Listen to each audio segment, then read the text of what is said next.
Warning, this content is for entertainment and educational purposes only. This video is brought to you by First Detachment Nutrition. Battle tested, expert formulated. Use discount code AB10 at checkout for 10% off.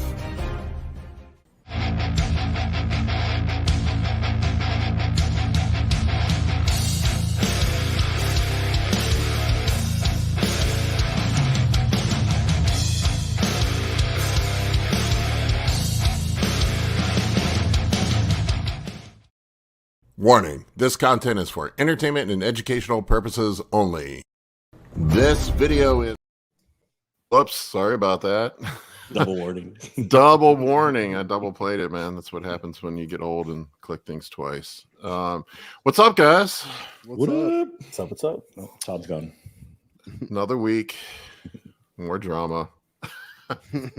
Less I'm going to be drama. nice this week, though. Less drama. It seems to have fizzled down, but I'm going to be nice about it. So, but I thought we would represent a younger demographic and get Tanner on here. Tanner is also a VIP member of the Victor Black shit list. So we thought we would have him come in and join the club. What's up, Tanner? What's up, guys? Proud to be one of the youngest on the... You have set a world record. You are the youngest. Not only that, Tanner, people, little known fact that Tanner introduced the world to Thomas Arden when he was 9 years old. Tanner Thomas Arden. Tanner Thomas They call him, Arden. that's why they call him that. Triple T. He was a Tanner genius at Thomas 9 years old, world-class bodybuilder. That should be nice today. Yeah. Waiting on my royalties from you guys now. Yeah, man. I the checks in the mail. The first super chat goes to you, man. So There we go. I'll mail it off to you. Sweet. Man, I just got back from Masters Nationals. That was an eye opener. Yeah, man. I'm like, I was feeling a little overconfident about myself going into Masters USA's, and I was there. I was like, oh shit. Yeah. These guys are for real. Yeah. When it comes, like, I don't know, when it comes to Masters, the age groups, do they have weight classes for that? I don't know. Yeah, they do weight classes for all of it. It's the over the over 60 group. There was no super heavyweights, so it just went up to heavyweight. And over 70, I think there was only two groups, but every other one had. There were over 50 competitors in the over 60 class. Wow. That's Over 60? Wow. Yeah, That's wild. yeah. I couldn't believe it, and I couldn't believe the quality of the competitors that were out there. It was crazy, man. Damn. But I would have expected by 60 it would have been down to like 5. I know, that's what I thought too. Like crazy. my guy looked great, and I'm like, man, there's gonna be like 10 people at most in your class. You'll do great. But yeah, it was nutty, man. I couldn't believe all the people that were there. They had the teen divisions too. The teens were very impressive too. It just, everybody looked great. I couldn't believe. I guess after going to the New York Pro, I was sort of disappointed at the New York Pro with the level of conditioning from the I don't know, like the top 5 guys in each class or the top 5 people in each class look good, but then like some of the back half, I think we're just phoning it in. I know Todd and I have talked about it before, but a lot of these people that know they aren't going to make the Olympia, they just, I don't know. I think they just kind of half-ass do it because of contracts. Yeah. But everybody at Masters Nationals was dialed in. I mean, I didn't see anybody out there that looked out of place. It was nutty. Yeah, I haven't. I looked a little bit at stuff, because like if I was going to do that, it'd be in the 35 and up.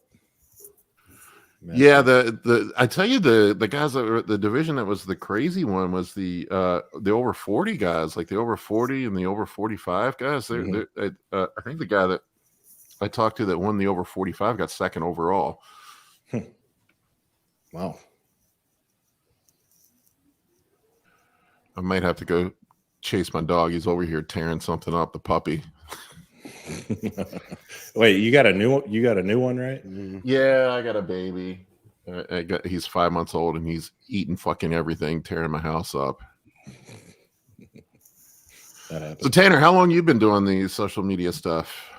It's been about a year now. Interestingly, I didn't really switch into gear content until probably like 8 months ago, something like that. It's been very recent. Yeah, you've blown up, man. You've blown past me. You're more so on TikTok, right? So I know you have a lot of Instagram stuff, but is that where it started? Right. So I started on TikTok, and then I mean, with the kind of content I make, I did get banned. There was around 50,000 followers. I started up again. Yeah. So it's unfortunate to lose that, but then the meat of my content is now on Instagram because that's a little more resistant to moderation. Yeah. I worry about it. I've been trying to do more nutrition and training stuff, balance it out a little bit more and be I don't know. I worry about getting banned, but that is always a worry. The TikTok audience is interesting. I mean, it opens you up to a much younger demographic. And so for me, putting that content out there in that space, there's that huge unfilled niche of, a lot of young, arguably some dumb guys who don't really know what they're getting themselves into. I saw speaking of like young guys doing stuff and like on TikTok and Instagram, I saw somebody else probably saw this, but I saw a TikTok of a kid on an airplane holding that's my friend. So how is he not banned yet? Because he's holding up. He was going to do Tren on the airplane, and he's in the bathroom, and he's literally injecting Tren into his ass, and he's got it on TikTok. And I looked at it, I was like, "Holy shit!" So that was interesting. I was like, "How's he not banned if you got banned?" Yeah, that's a matter of time. That's risky. A matter of time. Yeah, that's hilarious, man. I'll shout him out. So his name is Nate Udy. He's on the same brand as me, funny enough. But we were just out in Texas. The little influencer gym, Alpha Land, is out there. So our brand flew out there. But I don't know what kind of balls of steel protocol that he's running right now to be able to bring a loaded syringe of Tren with him and slam that in the airplane bathroom. Yeah. How did that get past? I don't know. How did that get past? I have no idea. So yeah, I've talked about that in my live streams before, where there was somebody actually in the live that had been a TSA agent before, and he said they don't give a shit. Like they're not looking for that kind of stuff. Like you can go bombs straight, and knives. Yeah, you can go straight through with whatever needles you want, with whatever vials you want. Like they're not going to check it. They don't care. That's not what they're looking for. And I tried it. I went through with like a couple of vials of stuff and like my needles in there, and yeah, they didn't even stop it. So you can. Wow. That's life-changing, man. Well, I was just I was like, really? Like, because you would think, I don't know, a needle is. I would be the if guy you had a that big enough gets gauge, fallen you off in could kill somebody handcuffs. with that, right? Yeah, you can do some damage. Exactly. Right. I've literally gotten pulled over by every TSA agent I've ever walked past. They go through my bag and they always ask me, "Am I going to get stuck by needles?" And I was like, to me, that's the stupidest question. Like, who would put uncapped needles in their bag? Right. It doesn't make any sense at all. They always ask that. They always stop for pre-workout and protein powder, but yeah, they don't give a shit. It's interesting, but yeah. I do know you don't travel internationally. I've heard people getting some trouble doing that before. Yeah, I have not tried that, so, and I don't recommend that. Yeah. Yeah, you don't want to be stuck in some foreign prison. haven't tried that yet, but I had a question for you, Todd. Something I wasn't. I had a guy in my comment section of one of my videos, and I wasn't sure about this one, but telling me that tamoxifen acts as a SERM. Is that true?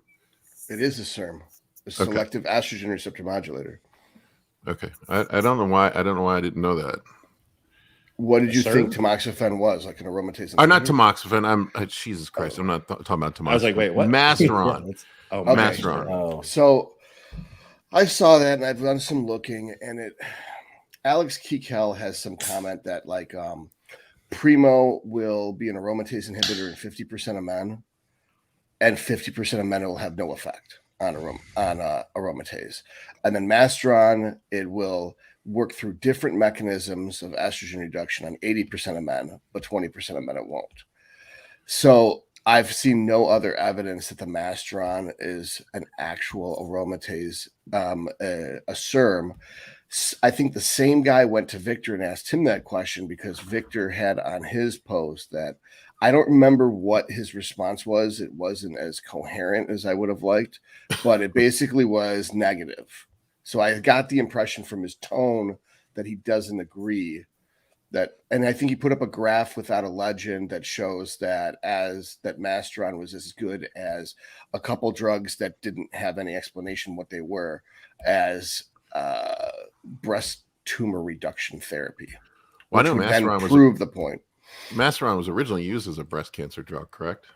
Right, because but why? Is it because it's an aromatase inhibitor or because it's a SERM? I'm not sure if it's functioning. I thought that Masteron functioned as a aromatase inhibitor because it decreases the estrogen level.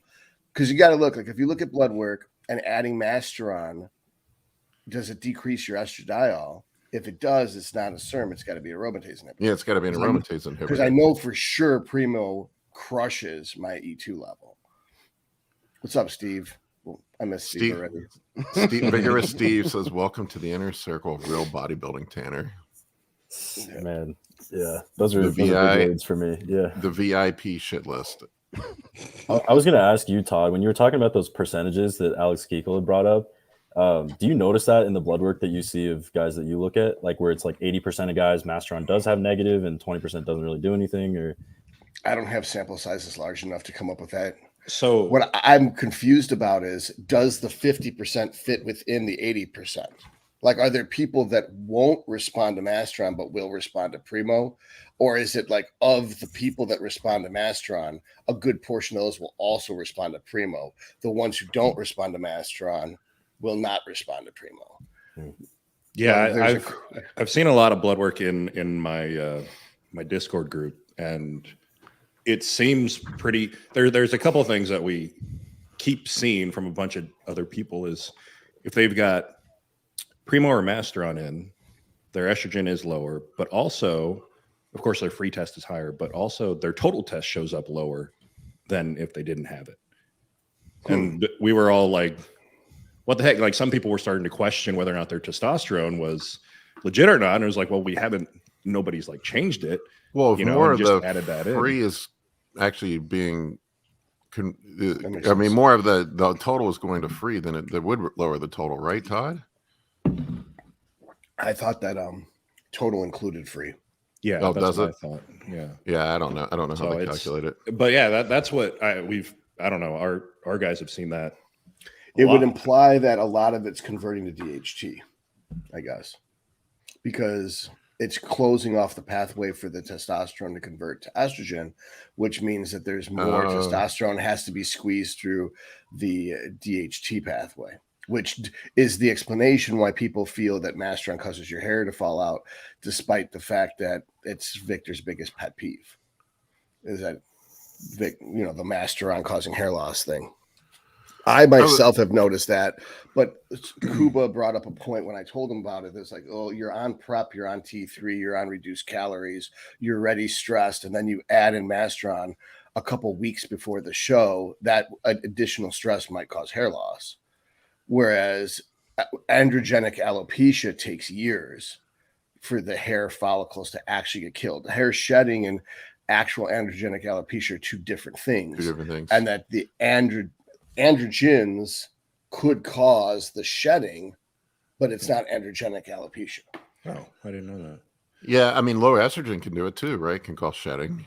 Yeah, there's a balance that the estrogen protects the hair follicles. Yeah. So that's a good point, that if you're taking something that's an AI, even Masteron that's functioning as an AI, a de facto AI, then that makes sense that it could actually stop protecting the hair.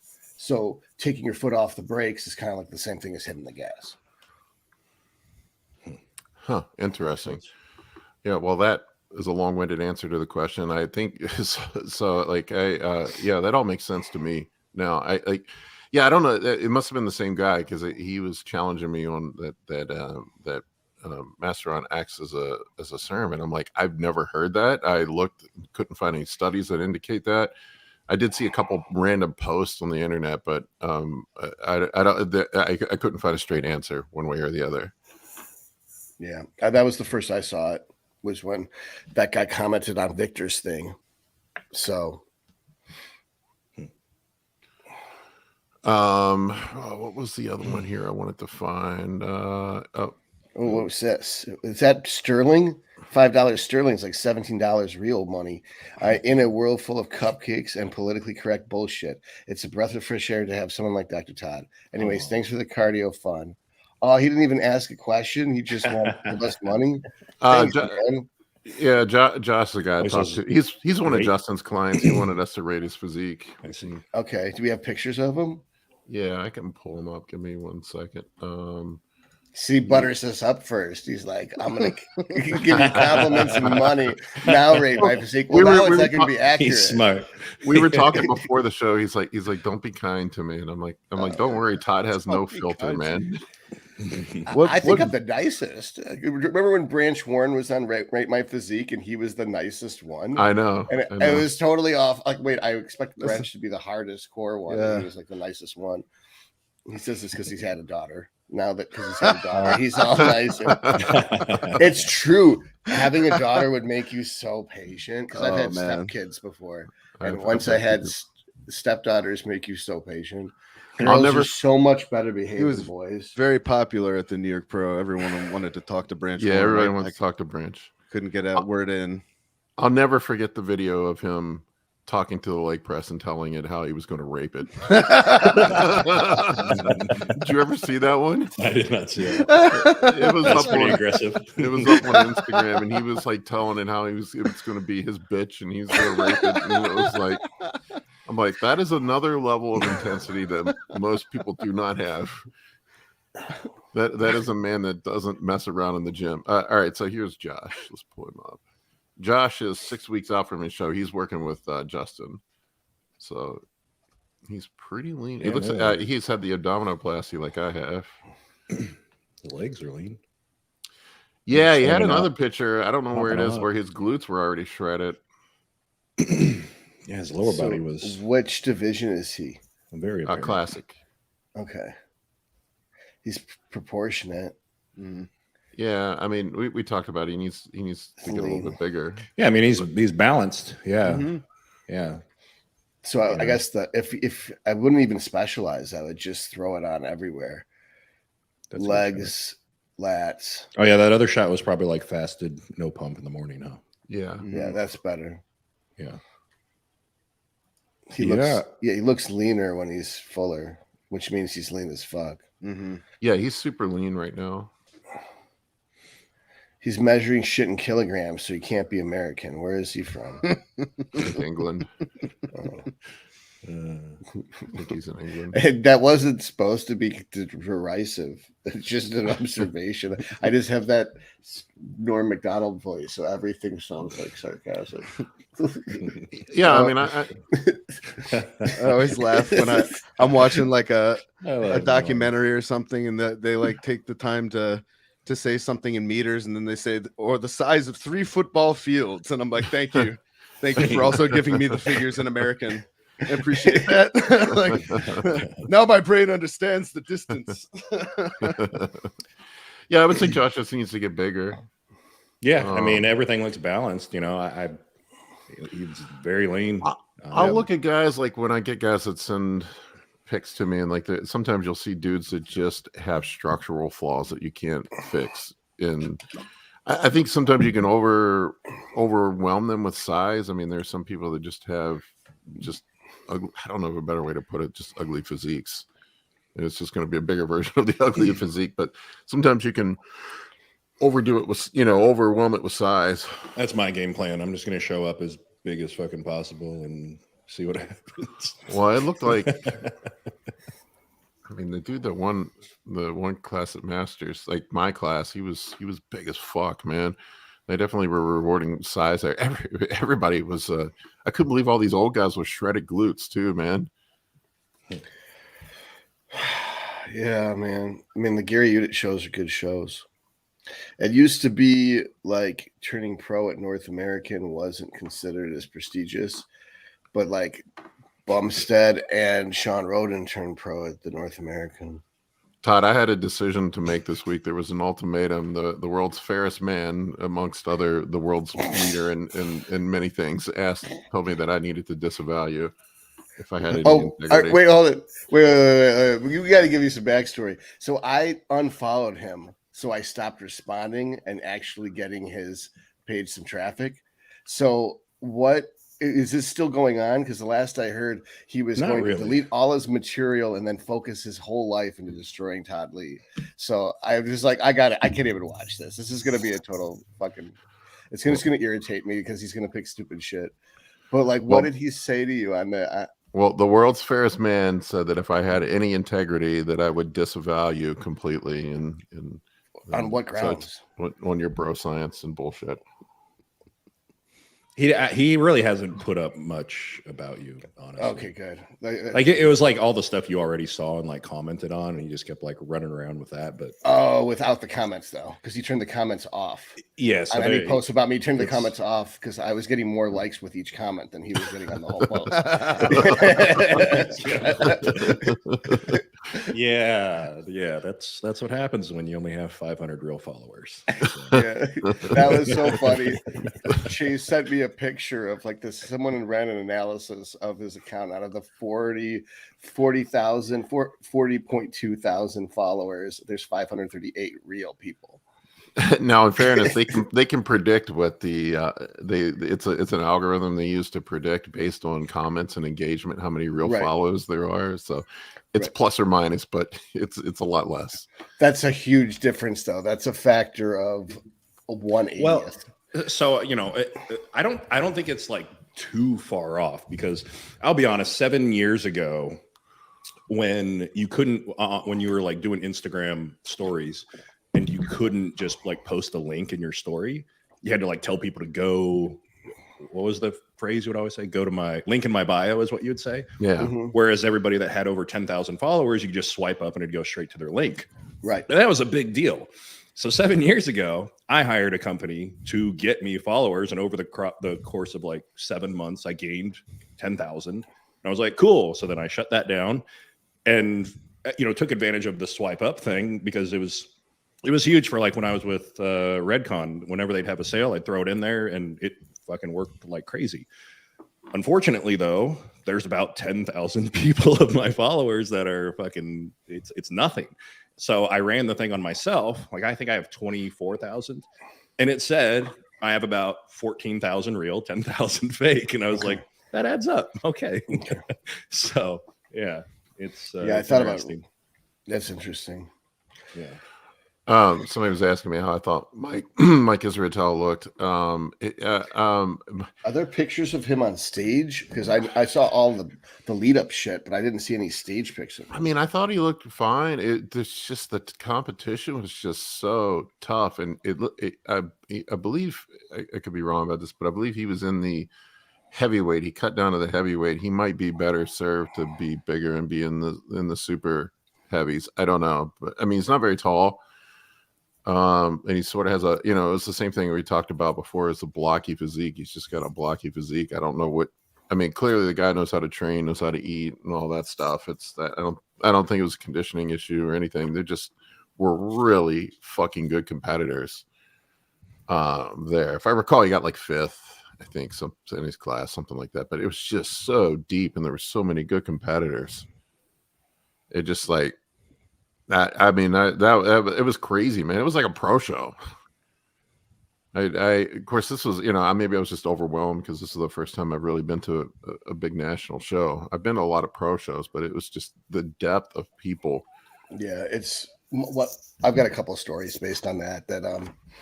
I had somebody who had been competing for like 10 years, and we went to Masters Nationals in 2019 together for the first time. First time for him. It's like the 7th or 8th pro qualifier, and he had a panic attack in the lobby Now, this is a guy who fought in wars and stuff, but he like had a panic attack in the lobby because he didn't realize how good everyone was going to look because he'd never seen a national show in person before. I have like 3 more stories like that. But yeah, when you've got a state level competitor who's, let's use the word confident, and then they go after, they've only been in their state for like 10 years and they've dominated their state. They go to a national show and it's extremely sad to see the reaction they have to the level of competitors at one of these Pittsburgh shows. And then Vegas is worse and actual nationals is worse. It's extreme. It's an extreme difference. And then the conditioning, what I saw at Pro Show, like when I compete in Texas, I was shocked by how not conditioned people in general were. Now there were conditioned competitors, but I would say like in 212 there was like one conditioned person by Michigan standards of conditioning, and then there was, you know, like Austin got second, I think, and Austin would have admitted that he wasn't very conditioned. You know, I mean, everybody had shredded glutes. Yeah, that's the thing.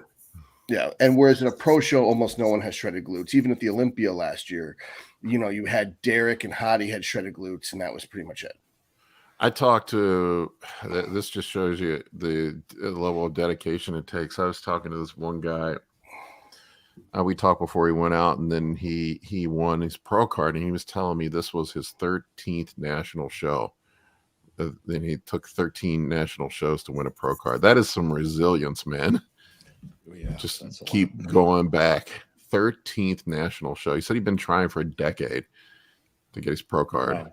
Yeah, there's a local woman around here in Chicago that I follow. She just got her pro card this weekend too, and I don't know how. I feel like she's been going after it for like 5 years maybe, but she's been in great shape for a long time. And it was like, yeah, it's not easy.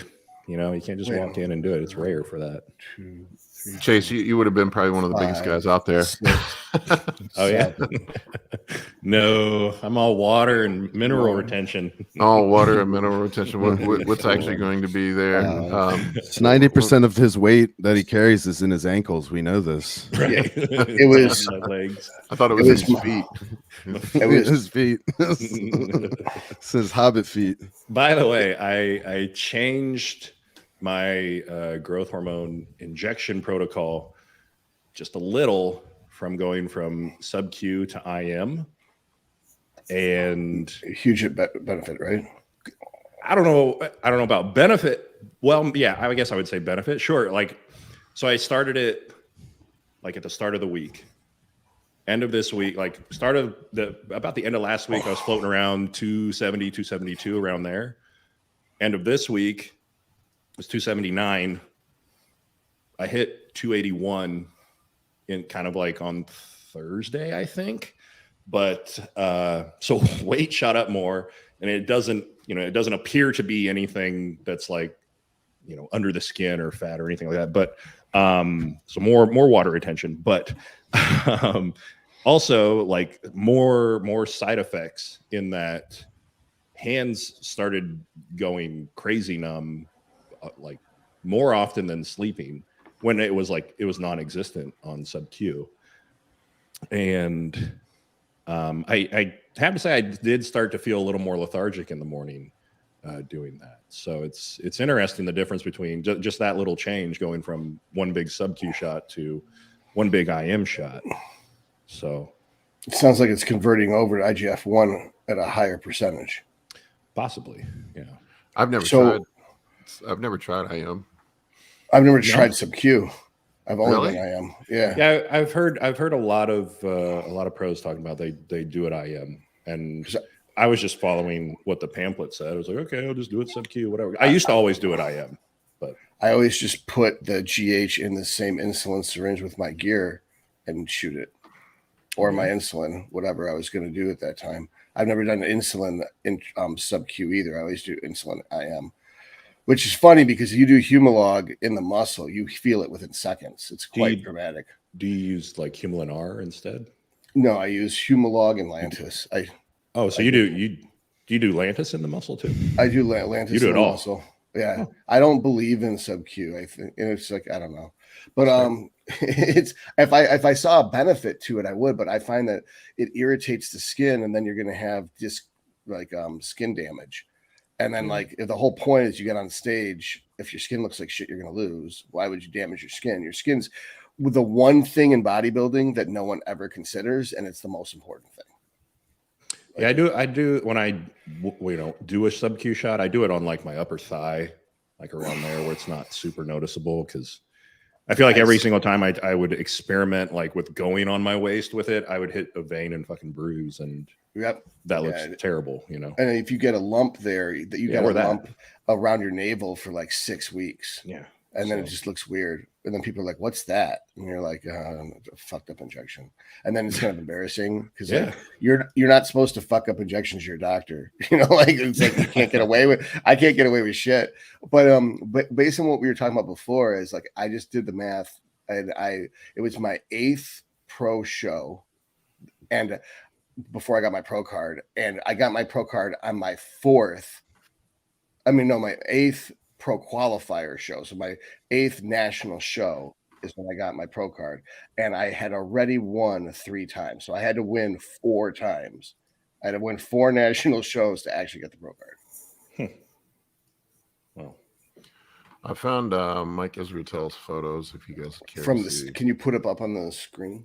Yeah, I really hate how the NPC does their pictures. This is really, really hard to see anything, but hang on. Yeah, it is. They use them on the NPC website, and you have to like click right and left to see the next picture. Hang on, let me pull it up. Yeah, Instagram I gotta pull up a different screen. So yeah, I've never so you tell me I should switch to well, I mean, what I saw was what made me decide to like just give it a try is, I mean, like, and I knew this before, but like sub Q is supposed to be like a 50% conversion.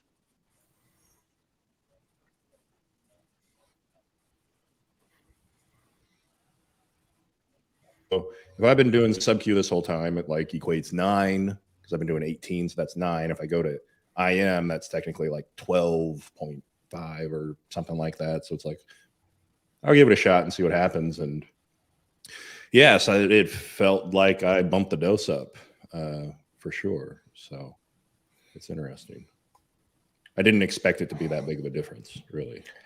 So is he flat or is his delts? Yeah, he definitely looks a little smooth. Yeah, so he said he told you that he was holding water, huh?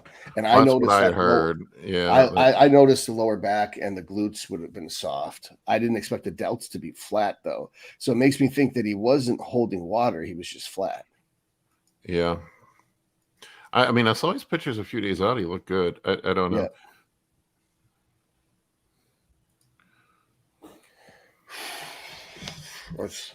That's too bad. I really like him. Yeah, I like Mike a lot. I mean, he's probably one of my favorite people. I watch his other channel, his Making Progress channel. I love Mike. He's brilliant. That guy from our gym, Colin Benjamin, he got second in the. That's awesome. Yeah. There's some heavy hitters go to our gym. Yeah, he missed his pro card, but yeah, he got second. So he said it was his first national show. It's crazy. I don't know if you remember him, Benjamin Bembry, I think's his name. I think I'd have to see a picture. I don't know by the name. Yeah, you would know him if you saw him. Hang on, let me pull him up. But yeah, it was a really, I don't know. I really enjoyed it. I made so many, talked to so many people. I met Dynamite D while I was there, hung out with him. That's cool. He's cool. Me and him were texting for a while the day before that. Yeah. He's got a lot of energy.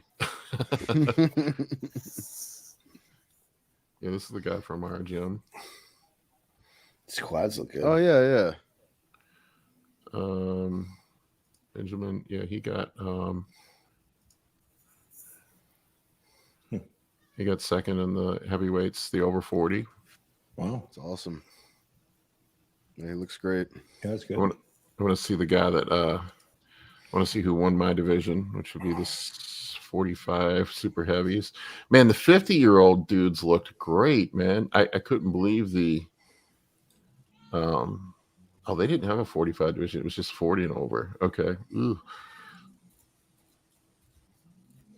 Tanner, do you have any competing aspirations or anything like that? Yeah. I mean, coach right now has me about 17 months out for my first show. Oh, okay. Yeah.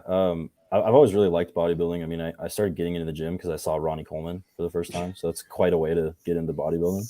Oh, yeah. Yeah, I'd love to see like how far I can push myself. You know, it would be cool if I could be super heavy, but I kind of know my genetics after my first cycle and gotta keep it in the world of realism, I'd say. Yeah. Yeah, well, I mean, you know, as I said, if you just blast the shit out of growth hormone, everybody will think you have great genetics, and you'll be the next Ronnie. So, right, specifically intramuscular after your little experiment. I am. Yeah. I was wondering if you'd stack that with IGF-1, if that would change anything. Because Todd, you were saying how it's probably converting more into IGF-1. If you're using that exogenously, does that change anything?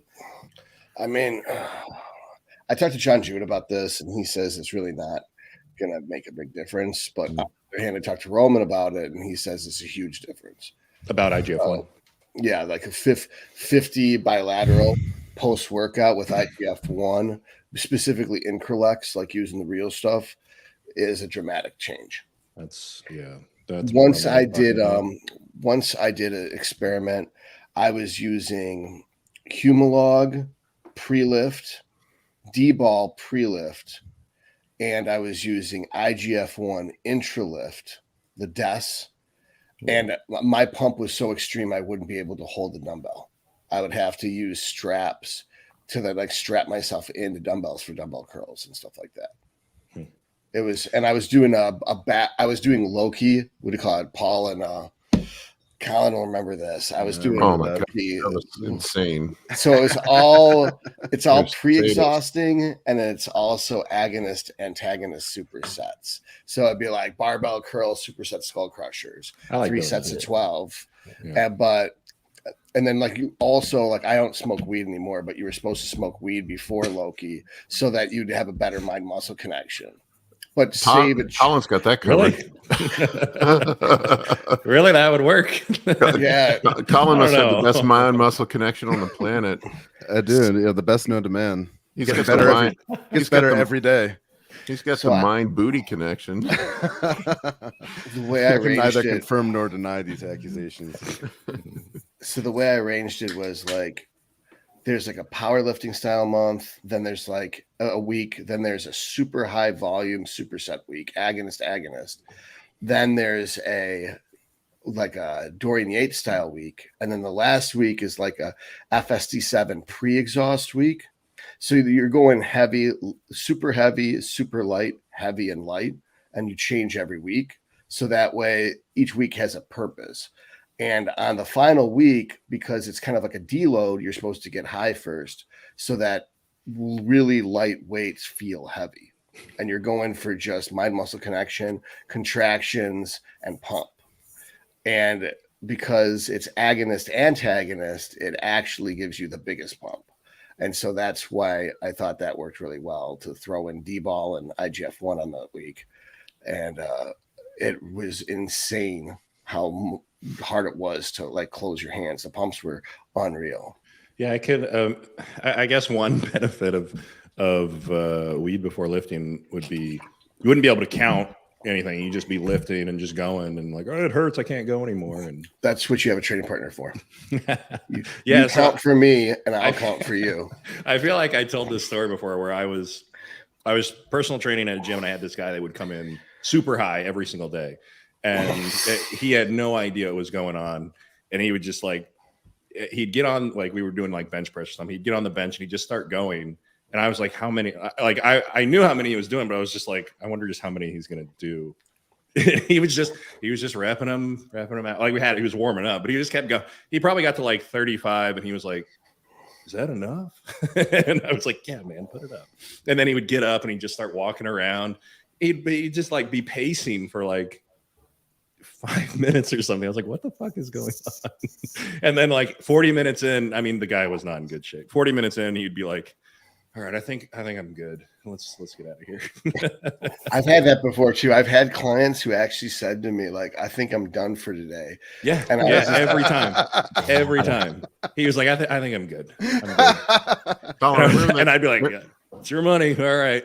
Remember that time that we ran thanks, Joey. Joey's one of my clients. Remember 7 sets. Remember that time we ran that kid through Todd's what was the leg workout? Freya legs. The Freya. He said he wanted to work out with us, and we literally he never came back to the gym after that. Yeah.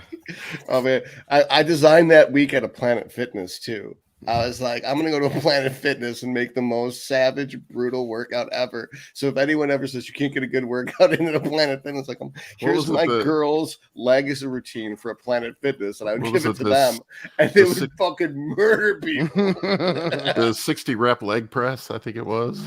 Yeah, it was 45. It was 45 15 here, 15 there, 15 together with the pigeon. Definitely one of the hardest things I've ever done, man. And then they superset the leg extensions with the Smith squat. Mm-hmm. Yeah, I remember that kid. That kid just never came back. He's like, I don't think this is for me. He didn't even get all the way through. He was telling me how he wanted to be a bodybuilder, and I was like, all right, let's see how it goes, man. You hazed him. I mean, geez. No weights. No weights. We're using like a 25 on each side on the squat. You like the week before you're squatting 5 plates. This week you're squatting a quarter. You know, like the Freya legs separates the wheat from the chaff. Anybody who's willing to endure that and then sign up for more is okay in my book. Oh man, those were a gnarly workout, Todd. 2014 is when I came up with the T4R system, and I haven't actually ran through it for like maybe about 6-7 years now. Maybe I should put it back in my routine. You guys ever done John Jewett's or not John Jewett, John Meadows? John Meadows. Yeah, sorry. John Meadows Bulgarian split squat drop set of death before? Yeah. No, but I've seen it. It looks awful. It's awful. Yeah, that burns terribly bad. Yeah, it's a love-hate relationship with his programming. I mean, yeah, it's wonderful that it will destroy you. Yeah, he's got a lot of good stuff on there. But yeah. Well, isn't every workout completely different? Yeah, I mean, all of his routines that he has. I mean, well, I mean, like, isn't every day like it's 40 every days, day? Yeah, and it's every single different. day is different. Every single one's like written out. It tells you what you're doing. That would provide drive me a video nuts. for some things. Yeah, that would drive me nuts. It's long, man. Like it took time to put that shit together. Yeah, it's not like you're gonna do this same workouts for the first 4 weeks and then we're gonna do these. Yeah, it's every single time you get to the next. Like you got to read every single one because they're all different assortment of stuff. It would be so hard to like, because to me it's like you wouldn't really have the skill fresh for each of those exercises. So like it's an exercise you haven't done in 5 years, and then you go there's do that it. too. Yeah, there's some like overlap between a couple things, but yeah, it's always a lot of different. That would drive me nuts. I'd be so frustrated because I wouldn't feel like I know what I'm doing, and I wouldn't be having good mind-muscle connections. Yeah. Yeah, there's some of them like you'll read it and he'll be like, I did this one with, whoever, and he was throwing up. So like, we're gonna do that today. It's like, okay. You start reading through it, and like there was this one leg one I was like reading through. I was like, what the fuck is all that? It was just like 4 compound lifts. He'll throw like random shit in like that, but yeah, for the most part, it gives you good ideas for things to do on your own too, like different exercises and stuff, different kinds of sets to do and whatever. So it's cool to like look at it, go through some of it, and like anything else, take what you like, leave what you don't, and make it your own. Which is kind of what we do with everything around here. The smartest approach. I literally use the same exercises pretty much all year. I don't change anything really. Once in a while. Now that we got the new Panada machines, I've been using those, but those are amazing. Yeah, I mean, there's that too. You know, it just goes to show you there's a million different ways to go about doing it. I read, what was it? I was talking to Justin. I was reading about it. I guess I think it was Chad Nichols that was talking about it, that Ronnie Coleman literally did the same workout routine his entire life. Never changed a thing. From day one. From Brian Dobson. The one he got from Brian Dobson. He did that from day one. He walked into the gym until the last Olympia. He won. Never changed. What, like his chest workout was like flat bench, incline, decline, and then flies with dumbbells, like flat dumbbell flies, incline dumbbell flies, decline dumbbell flies. And then it was like just super basic stuff. It was something along those lines. And he defied logic by doing high volume, high frequency, and have high intensity, all three. Yeah. Like usually you pick two. Well, my understanding was he did sets of 12. So for him, it wasn't heavy. Yeah, I guess he was just fucking strong. Right. He had an A, B, he'd go 3 days on, and then he'd, like A, B, C, and then A, B, A1, A2, B2, C2. And then Sunday was off. So he hit every body part twice a week. And he was doing basically sets of 12 on everything. He was just another type of human being. There's nobody else like him. I'm checking the guy out that won my class at the show. I mean, he looks pretty. He must have competed in both classic and open. I don't know. I always I felt very overwhelmed when I was there. I was like, I'm going to get my ass kicked when I go to do a national show. I think we all tend to this was the guy that won. Have a hard time seeing ourselves on the outside. I mean, that is good. Yeah, I mean, he looks great. He looks great. Yeah, he is good. Yep. Let's see like a rear double bicep. Do we not have those? Hang on. He looks great. Yeah, that's pretty good. Let me see. Rear and double that's bicep. Over 50? Over 40. 40. But you're going to be 50 by the time you step on stage, right? No, I'll be a couple months short of 50. Oh. So if I get smoked, I'll be in the over 50 next year. Do they go up by fives? Does it go 40, 45? Or is it just all 40s? It goes 35, 40, and then it goes up by 10. The girls go up. Well, the Masters USA's I'm going to has an over 45 class. Oh, okay. Yeah, so that is a nice thing. So there you go. Yeah, here's the I don't know, man. That was yeah, he's not bad. Yeah. No, he's very good. The dude that won the over 50 was freaking awesome too, man. I mean, everybody. I'm gonna see if I can find him. Everybody was great. I was just very in the comments. Robert Fahrenbach says black genetics. Was that guy black? I didn't know. No, he was not black. Wait, we can say that, but we can't talk about the rainbow. Oh man, I don't understand the priorities. All right, this is the dude that won the over 50. Not bad. I think you could beat him. Yeah, he was very short. The other guy that'd be close. Over 50, like what? Super heavy? Just overall. You have to win the overall. Oh. That was the overall. That wasn't the class winner. Oh, he was the super heavy class winner and the overall. He won both. Wow. Let's see what his glutes look like. I always look at the rear double bicep first. All right. So he's got hamstrings tying into the glutes. He doesn't have shredded glutes. He doesn't have much of a Christmas tree. His symmetry's bad. His conditioning's okay. So I think you could beat this guy, no problem, Paul. I think you could. Yeah, I would say you could beat this guy. The other guy would be close. I don't know. I'd have to see him side by side. But he was. The other guy was missing an upper body. It's different seeing people in pictures and seeing them in person, man. It's completely different. Yeah, that's true. I don't know. Only thing you can do is like I remind myself of things. Same thing I tell my clients. You just go out and do the best you can, and the chips fall wherever they may. Yep, you can't control who shows up. So nope. Just show up and be better than last time. Should we take some questions? Sure. What do you got, Colin? Got Becca Boo, not for you. First time here, followed Tanner to you guys. Do you guys have socials for us to follow? Also, do you guys drop meal preps or workouts for us Dadbods trying to get Godbods? My people are coming. Yay. Yay. Yeah, I'm on Instagram at Paul K. Barnett. And obviously you found the YouTube channel.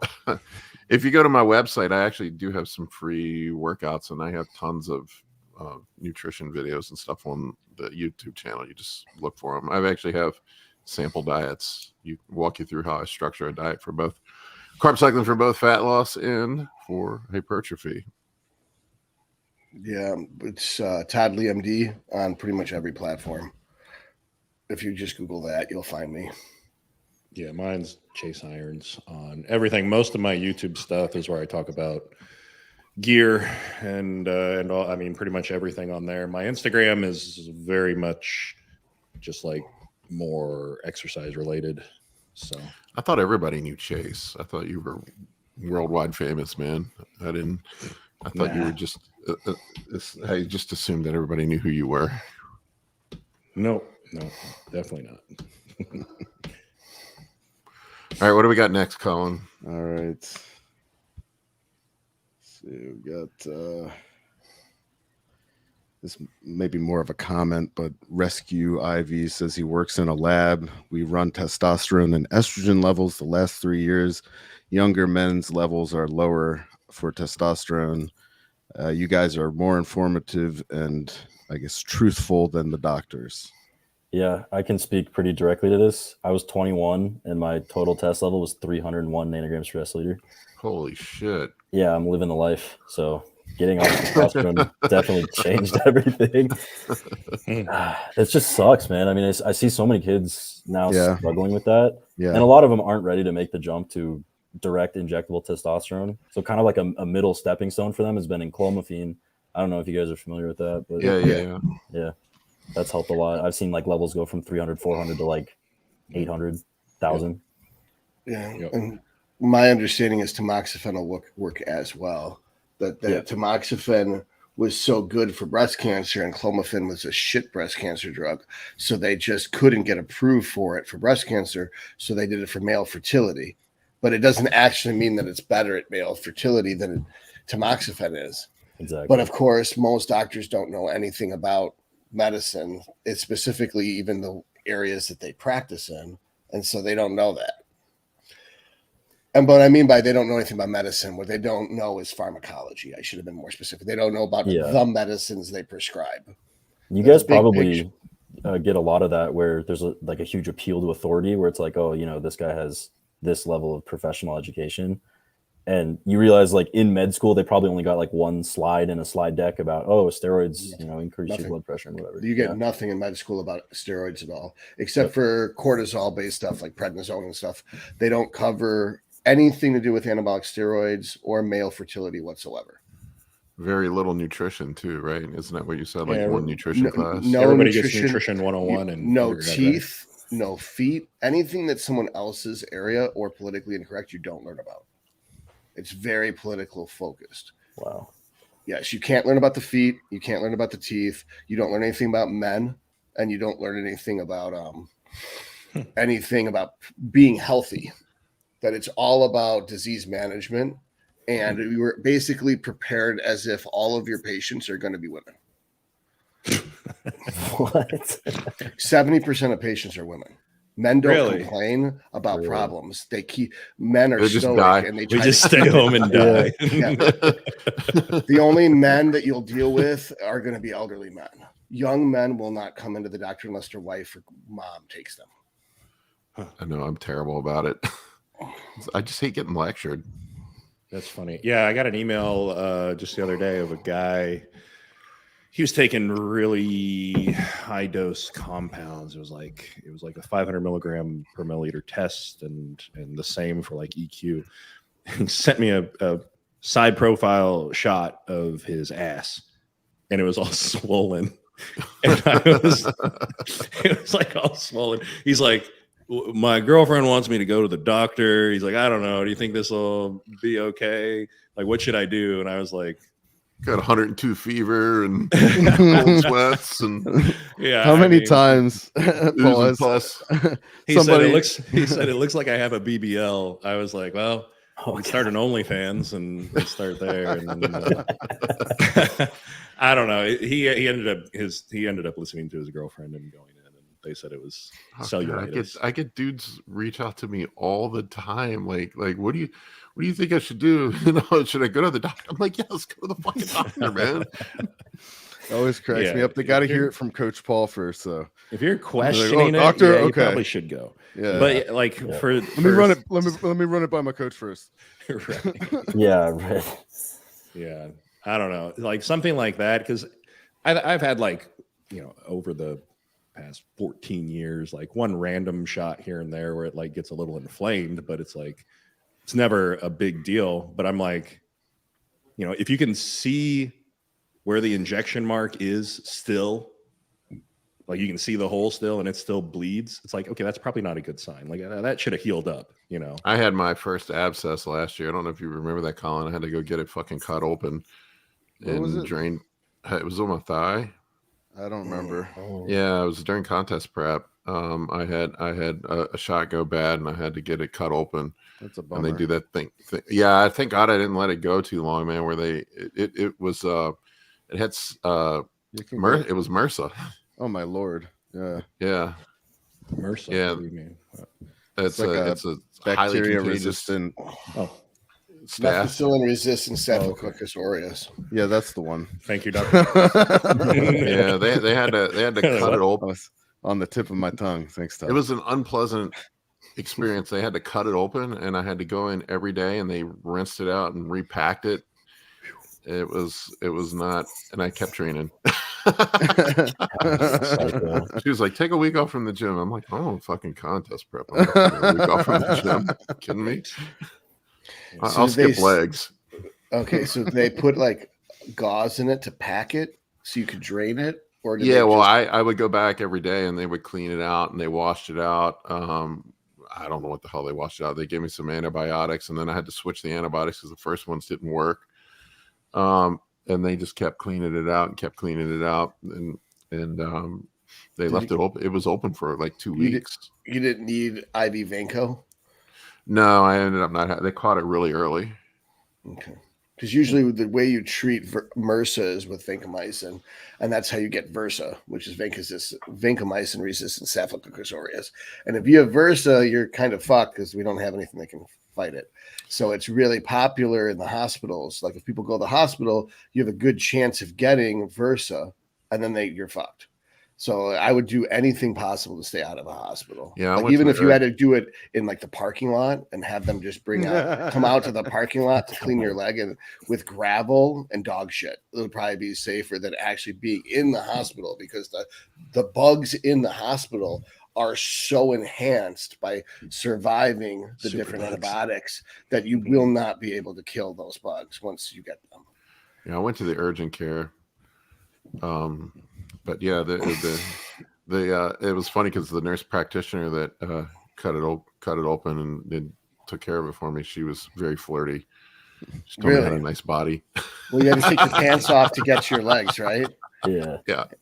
So you're in your underwear? Okay, that makes sense. She's like, "Ooh, there's a lot of pus in here." She's like, "Come back, dude." It keeps coming out. What the It was gross when they cut it open, man. It was like brown mayonnaise coming out of it. Oh, dude. So yeah, an urgent care is a lot safer than a hospital because they're not going to have old people that are just dying, that are just constantly getting infections. And then they, you know what I mean? Like they're like Petri dishes for superbugs because you've got this old person, you're giving them a ton of antibiotics to kill all these bugs. The antibiotics are just developing immunity. I got to go downstairs to let some boxes in. But in urgent care, it's healthier people that don't have chronic infections, that don't have antibiotic resistant bugs. So urgent cares are way safer to go to than hospitals. Yeah, if you're not bleeding or don't have a broken bone, do not go to the hospital. Go to private practices or urgent cares or something. If you do have to go to the hospital, specifically request the parking lot for your procedure. Yes, the parking lot and dog poop, right? Yeah, gravel and dog gravel. The dog poop and the gravel was an exaggeration. Parking lot surgery. I'm almost. People are gonna clip that. They're gonna be like, "Todd's not a real doctor. He's gravel and dog shit." That's what I don't understand. It's like you said, all the stuff you said. All the stuff you said, and then like the stuff before that, where you're talking about the, all that.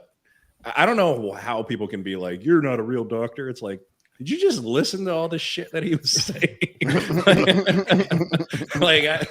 I don't know how you can be like, he's not. I don't know. It's just. It blows my mind what some people come up with. People are ridiculous. I don't think they can follow what I'm saying at all. Exactly. And I think that they just are embarrassed that they can't follow what the fuck I'm saying. 1,000%, Todd. And that they just are like, well, he said one thing that doesn't fit my social construct of what a doctor's supposed to be. Yeah. And to them, it's just a priest with a white robe. Yeah. Dealing with Todd, you like remember caveman that level intellect here. They're like, you remember that? Like, he said a word I don't understand. That makes Thog angry. Todd, you remember that reel I put up about blood work, and then it's like, who's this dumb bro over here pretending to be a doctor and talking about stuff that he doesn't know what he's talking about? I'm like, guy, that is. He is a doctor. I actually messaged that guy and I was like, so what did I say that was wrong? And he's like, I went and talked to my attending and he said everything you said was true. They just don't tell patients that stuff. And I was like, okay. And then we became friends. Oh, that's cool. It had a happy ending. Yeah. Jay-Z, Todd looks like, thank you. I'd much rather look like a construction worker than like a doctor. Doctors typically do not look good. So I have to put some boxes in. I'll be right back. All right, dude. All right. What other questions we got? Should we be brave and bring somebody on live? That's up to you, man. It's always a crapshoot. And nothing illegal if we bring you on live. I can't show God. you. No. Be careful with that, man. we had somebody in the back room doing all sorts of stuff. I'm like, nope, dude, can't bring you on. All right, I'm going to put the link in if you're brave and you want to come on live with us. It's just nothing but meat spin in the break room. Yeah, right.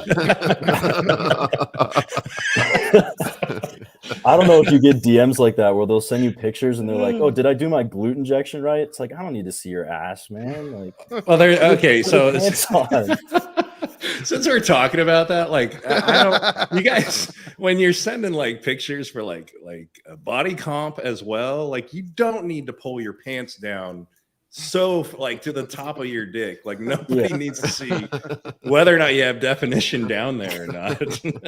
Like we can see where we can cover it from the belly button up. Like we don't. And then it's just awkward. It's like, who are you sending this picture to? I get clients that'll send me naked pictures of themselves for their check-ins. I'm like, why, man? Don't do that, please. Or they're like they'll be in their bathroom with their like crotch against their dicks below the counter of the bathroom. Of the sink, selfie mirror. Yeah. It's like, come on, man. Like, I don't need that. I don't need to see what anything down there. No. It's not necessary. Well, if anybody's brave enough, I put the link in the chat if you want to come on and talk. What questions we got in the meantime, Colin? Yeah, if anybody sends me those, I immediately just delete it, and I'm like, I'm not answering you. Like, this is awkward. Well, guess what, KN? KN says, I'm almost 50, and if you have some insight for older people, please share. Well, guess what, KN? I am almost 50 as well. My biggest piece of advice is don't train like an asshole. Yeah. I always laugh at dudes that they think they can train like Dorian Yates when they're 50 years old. I mean, it's like trying to play a backyard football game. When you're 50, you wouldn't do something stupid like that.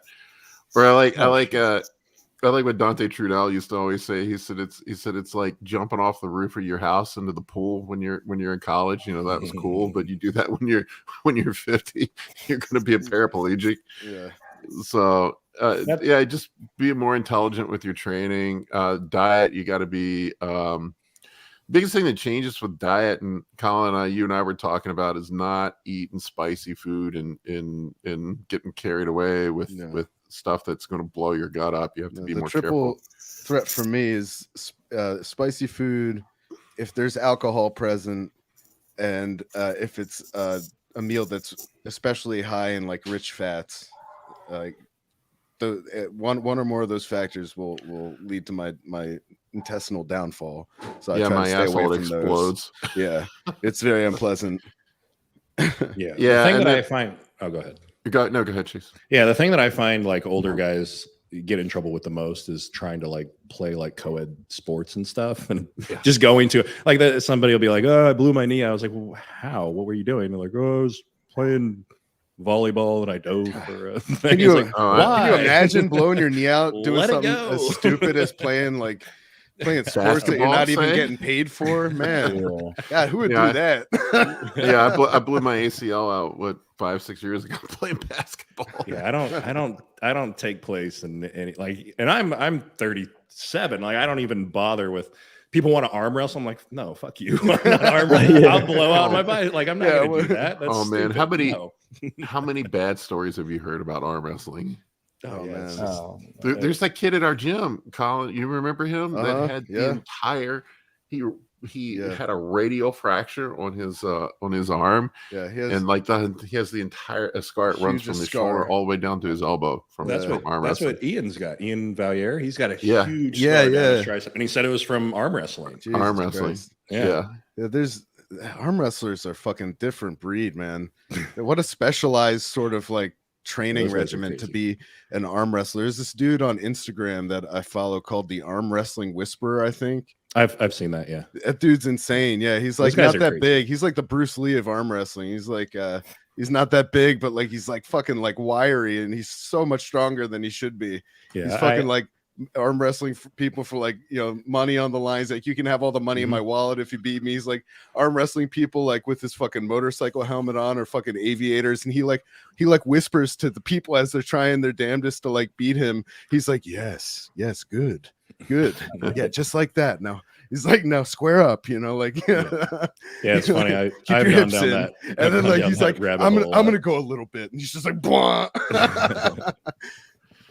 Yeah, arm wrestling's pretty interesting watching those guys. I get stuck watching those videos a little too often. But, yeah, it's pretty fascinating. Tanner, you're still young. You can get away with all that stupid shit. You'd be surprised, man. I'm fragile even at my age, so I don't know. Bodybuilders are like treating themselves like princesses if they really want to make it long term. So yeah, I don't do shit. I'm so bored. I won't compete anything physical. Like even 10 years ago, I remember when I was a personal trainer, the trainers wanted to, for whatever reason, they wanted to go sprint and see who was the fastest. I was like, nope. Sure enough, two of them come back. They had torn their hamstrings. Torn hamstrings. I'm doing that shit. Jesus Christ. Fuck that. Moving furniture, that's another dangerous one. Everybody thinks because you're big you can move furniture, and I'm like, I am not doing that shit. I'm not moving your couch. I will pay you to not have me do it. Hey Paul, I'm moving this Saturday. Pay someone else to do it for me. Nope. Yeah. Not helping. Don't call. Not moving your couch for you. Yeah, so I mean that was, and then PED wise, as far as when you're getting older, just stick with the safer compounds. I mean, the bioidentical stuff like Test, GH, insulin is probably the safest thing to go with. And, you know, if you wanted to throw an anabolic in, probably Primo or Masteron. You don't need to be running a bunch of Tren and Androgenic and just, you know, blasting orals year round is probably not the smartest. Oh, here's Kevin. He's one of my clients. There's some good like anti-aging and like body protective peptides and stuff that you can use as you get older too. I got a lot of guys in my following that are a little on the older side. They love like BPC 157, TB 500, a little Wolverine stack. It can help them out a bit. Yeah, I use it sometimes when I have injuries. Although when you tear shit, it's not going to fix that. No, but it makes you a little more resilient if you use it year round. I've never tried running it year round. I've been a little. I don't know. Maybe I'm already putting enough shit in my body. I use it when I have injuries, but yeah, I keep hearing good things about that stuff. I've never used it, so I don't. I don't know. I keep hearing about it though. Like for soft tissue stuff, like little tears and stuff, it really works. I used it when I was recovering from my knee surgery, and it really helped. It sped up my recovery from my knee surgery. That and the growth. It might have been the growth hormone. To be honest with you.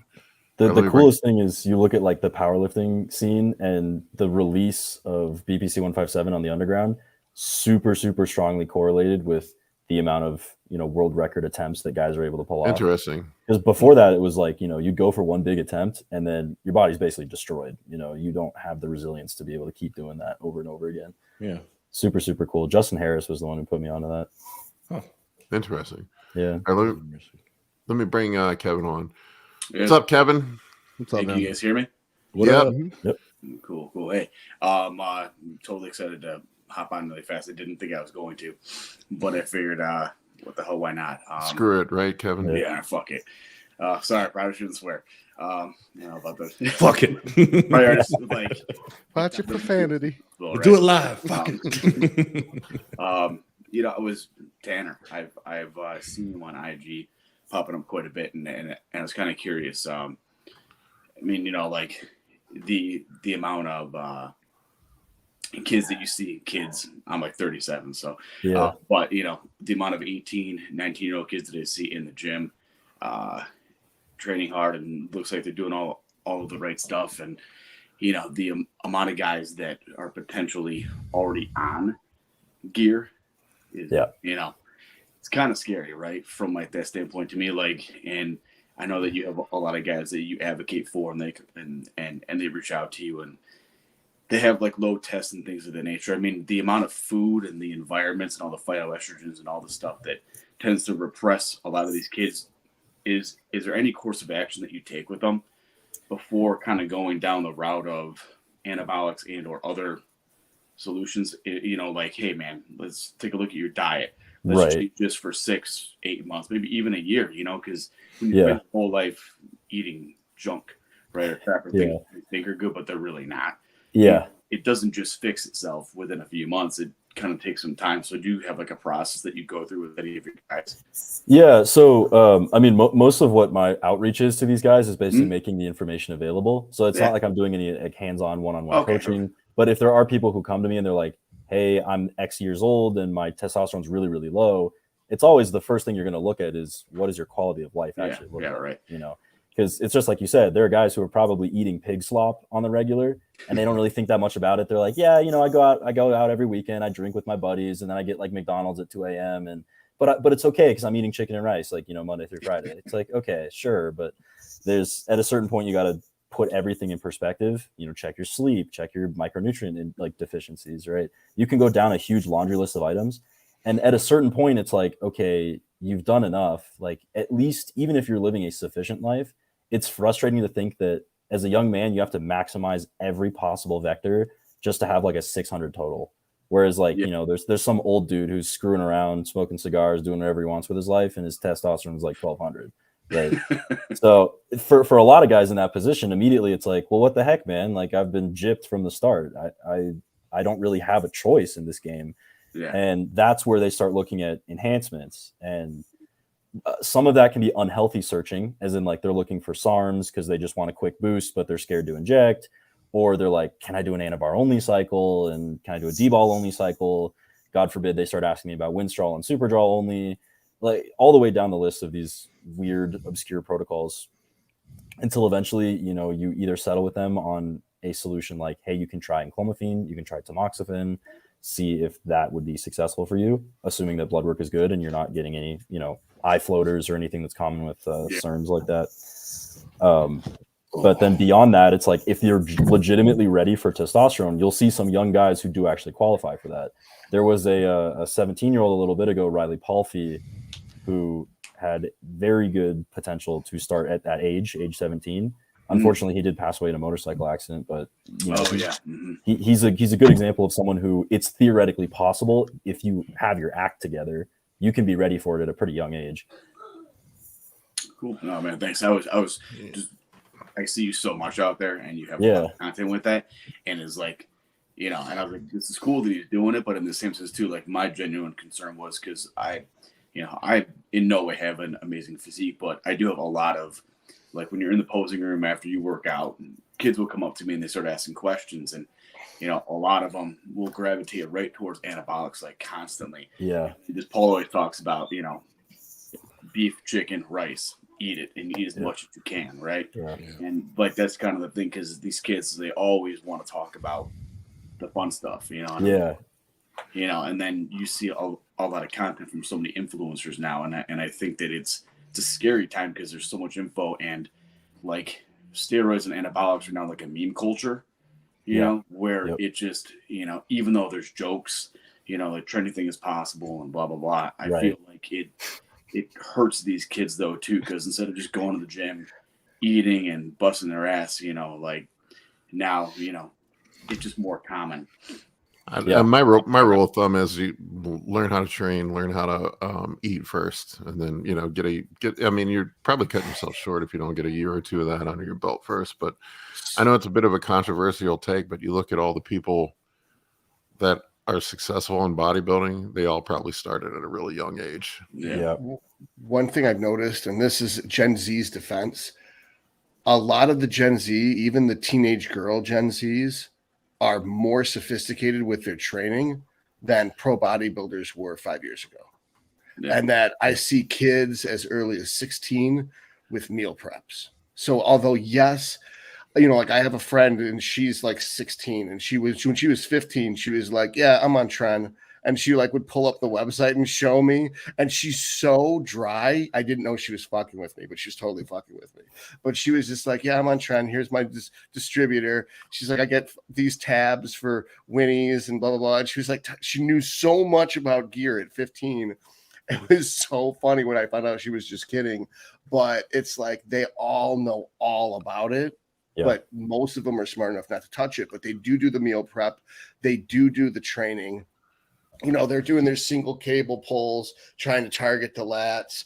They're doing their hip thrusts, the girls, obviously, that they have their training fucking locked down. And I think that, obviously you're on TikTok. I am not. I've been told I'm too old for TikTok. That the whole concept is that it's great that people are so educated. Yes, it's a double-edged sword because they're exposed to steroids at a young age, but they're also learning the training and they're also learning the nutrition, and they're still better. The 16-year-old in the gym today is better than the 25 or 30-year-old who was in the gym 10 years ago. Because you see even the best coaches like Haney Rambod are still having people doing cambered bar skull crushers, which is like terrible for the wrists and the elbows, right? Whereas you'll see kids using a dumbbell like John Meadows would teach because it aligns better and whatnot. Yeah. When I was at I'm Todd, by the way. Nice to meet you. Todd. I was DMing you on IG, I think like last week about death metal. And okay, cool. Totally. Were you the one who turned me on to Anal Nagroth or something like that? Yeah. Okay, I've been listening to them nonstop since then. That's fucking sweet. Yeah, I can't even define them to a genre. They're kind of like it's really, really hard. It's like late period Emperor is kind of what it reminds me of, like Nine Equilibrium with the clean vocals and the melodies on top of the black metal format. Yeah, it's like certain days, like on a leg day, I can listen to them, but the day where I need more like tempo, they're actually so insane that if I was doing like a chest day, I can't do them because they are so over the top. You can't count it out. So like Creator or like Creator is a good one for tempo, like Overkill, where you can like it's a metronome to be lifting to. But like the super technical bands, the progressive bands, they've usually too many time signatures to really lift them. You should have a master class on bodybuilding and metal. I was going to do a separate series on my show called New Bands of the Week. And then I was going to have like the basics as a starter episode where I cover these are your basic bands, and this is what you like for leg day. This is who you would listen to for chest day and that kind of stuff. And then I was going to do like band of the week as kind of like booster kits. Like for Magic the Gathering, you buy the deck and then you get like booster packs. Like pairing for your wine with deck. a meal. Oh, that's pairing songs with different exercises, like a death metal sommelier. For I'll offer you I don't know. It's a pairing. I don't know any a music bands, pairing. Lamb of God, like fucking I've got like souffle. Dying Fetus is like but anyway, there's actually a specific lift for that. So like for deadlifts, the track 4 off of the first Deicide album or track 2, and then for track 1 off of Twilight of the Thunder God for Amon Amarth for benching, and then track 3 off of which is Father of the Wolf for squatting. Like I have a different song for every fucking PR I'm going for. You should make people and challenge them to like do a certain workout with each one of those songs and send you the footage. I met Kevin Frizard at Masters Nationals. He said he wanted to come on and talk some metal and bodybuilding. It's cool how much of an overlap you guys have like with lifting and metal. Like I've been doing metal vocals for like the last like 4 years. Oh really? No shit. Yeah. Cool. Yeah. Who do you sound like? Well, it was mostly in like the hardcore scene, so that kind of thing, not like black metal. I haven't like done warm-ups, so I could just like rip something right now. It might blow my vocal cords out though. All right. Go ahead, man. A little bit, here. That is definitely black metal vocals for sure. Gotta have a drink afterwards. All right, I'm gonna get Lucas on here. Thanks, Kevin. You're like 10 times cooler now. All right. You're like 10 times cooler. All right, Lucas, what's up, man? What's up, guys? How are you? Been lurking on the channel for a while. The duck eggs, huh? You got your myostatin inhibitors going. I got the duck eggs, $800 a kit. Kills destroys everything. You've never seen, gents. Are you doing 500-pound bench presses underhand? With totally the underhand bench press? Yeah, at like 60. How old is he? Like 60? Anyway, I'm pretty sure have you heard about the reverse aging thing? I think that he worked in the lab and then stole the formulas for reverse aging, and that really I wouldn't be surprised if he's like 200 years old. Right. That he's just Mike O'Hearn. I think he's like 200 years old. Oh yeah, he's immortal. He just keeps like faking his death and coming back with even better hair. And skin. Hair and skin. He's got the Benjamin Button syndrome where you reverse it. He's immortal now that he's a meme for sure. Yeah, eternal natty. No, I had a question because I've listened to Chase. I've watched a bunch of your guys, Paul, your stuff. By the way, Tanner, fucking awesome hat, dude. I just posted it on Twitter. I was like, I don't know who this kid is. I just blasted it on Twitter. Thank you, brother. So anyway, I'm going to say that I have a twin brother who may be taking something and may not be taking something for legal reasons. I'm 39. I'm on TRT. I'll say that. But I have a few questions because, I've listened to you guys talk about the Victor Black stuff, and apparently people have fallen off that. But I do kind of agree with the safer use model. Oh, I think his model's fine. With Chase is doing the unsafe use model. It works a lot. So my question was this. So when I was studying that stuff and I learned about Primobolan, and there's a Masteron versus Primobolan argument. Some people like the Masteron better because Primo's fake. But if you have raw Primo and you brew it and you know it's real, would you guys prefer the Primobolan over the Masteron? Because some people say the Masteron does better at lowering estrogen and the Primo gives you a more full fake natty look. Is that true in your guys' experiences? Or I just did a video about this after you did indeed. I mean, basically the simple thing is if you don't get welts and you can afford the Primo, in your case, if you're or in your evil twin's case, if he's brewing it, if the evil twin is brewing it and it's cost efficient and you're not getting welts, then Primo should be better. Okay. So another question, guys, because a lot of people talk about synergy. I've been on the forums about it, and they'll say it's better to take several compounds to cover all angles, meaning you got to test the three trees. You got testosterone, you got DHT, and you got NOR19 NORs. And it's better to take smaller dosages of those rather than 2 grams of test and then a gram of DECA, and that's it. You know what I mean? So what do you guys think about the synergy argument? You think there's actually something there for like, both bulking and cutting? Like if you bulk, you'll do test, Primo, DECA. And then if you're cutting, you'll do test, Primo, or Masteron or Tren. You see what I'm saying? Right. And that makes a lot of sense. I mean, okay, so the testosterone is your main base. It creates the estrogen. The estrogen converts your GH to IGF-1. So right there, boom. In my opinion, if you're not going to be using GH, there's no reason to use test. In that case, that algorithm would then default to nandrolone only. But if you are going to use test, I personally don't respond well to mixing test and nandrolone. Paul does though. And so I would say you use the DHT derivatives to mitigate the E2, which disproves the previous conversation about Masteron just being a SERM and not an AI, as it wouldn't make any sense in that case. So there's a certain gear load you have to hit to get anabolism, and you usually have receptor mapped yourself out to this point first. And if, like, for instance, with me, I get nothing out of 1400 anymore, I need to be closer to 2000.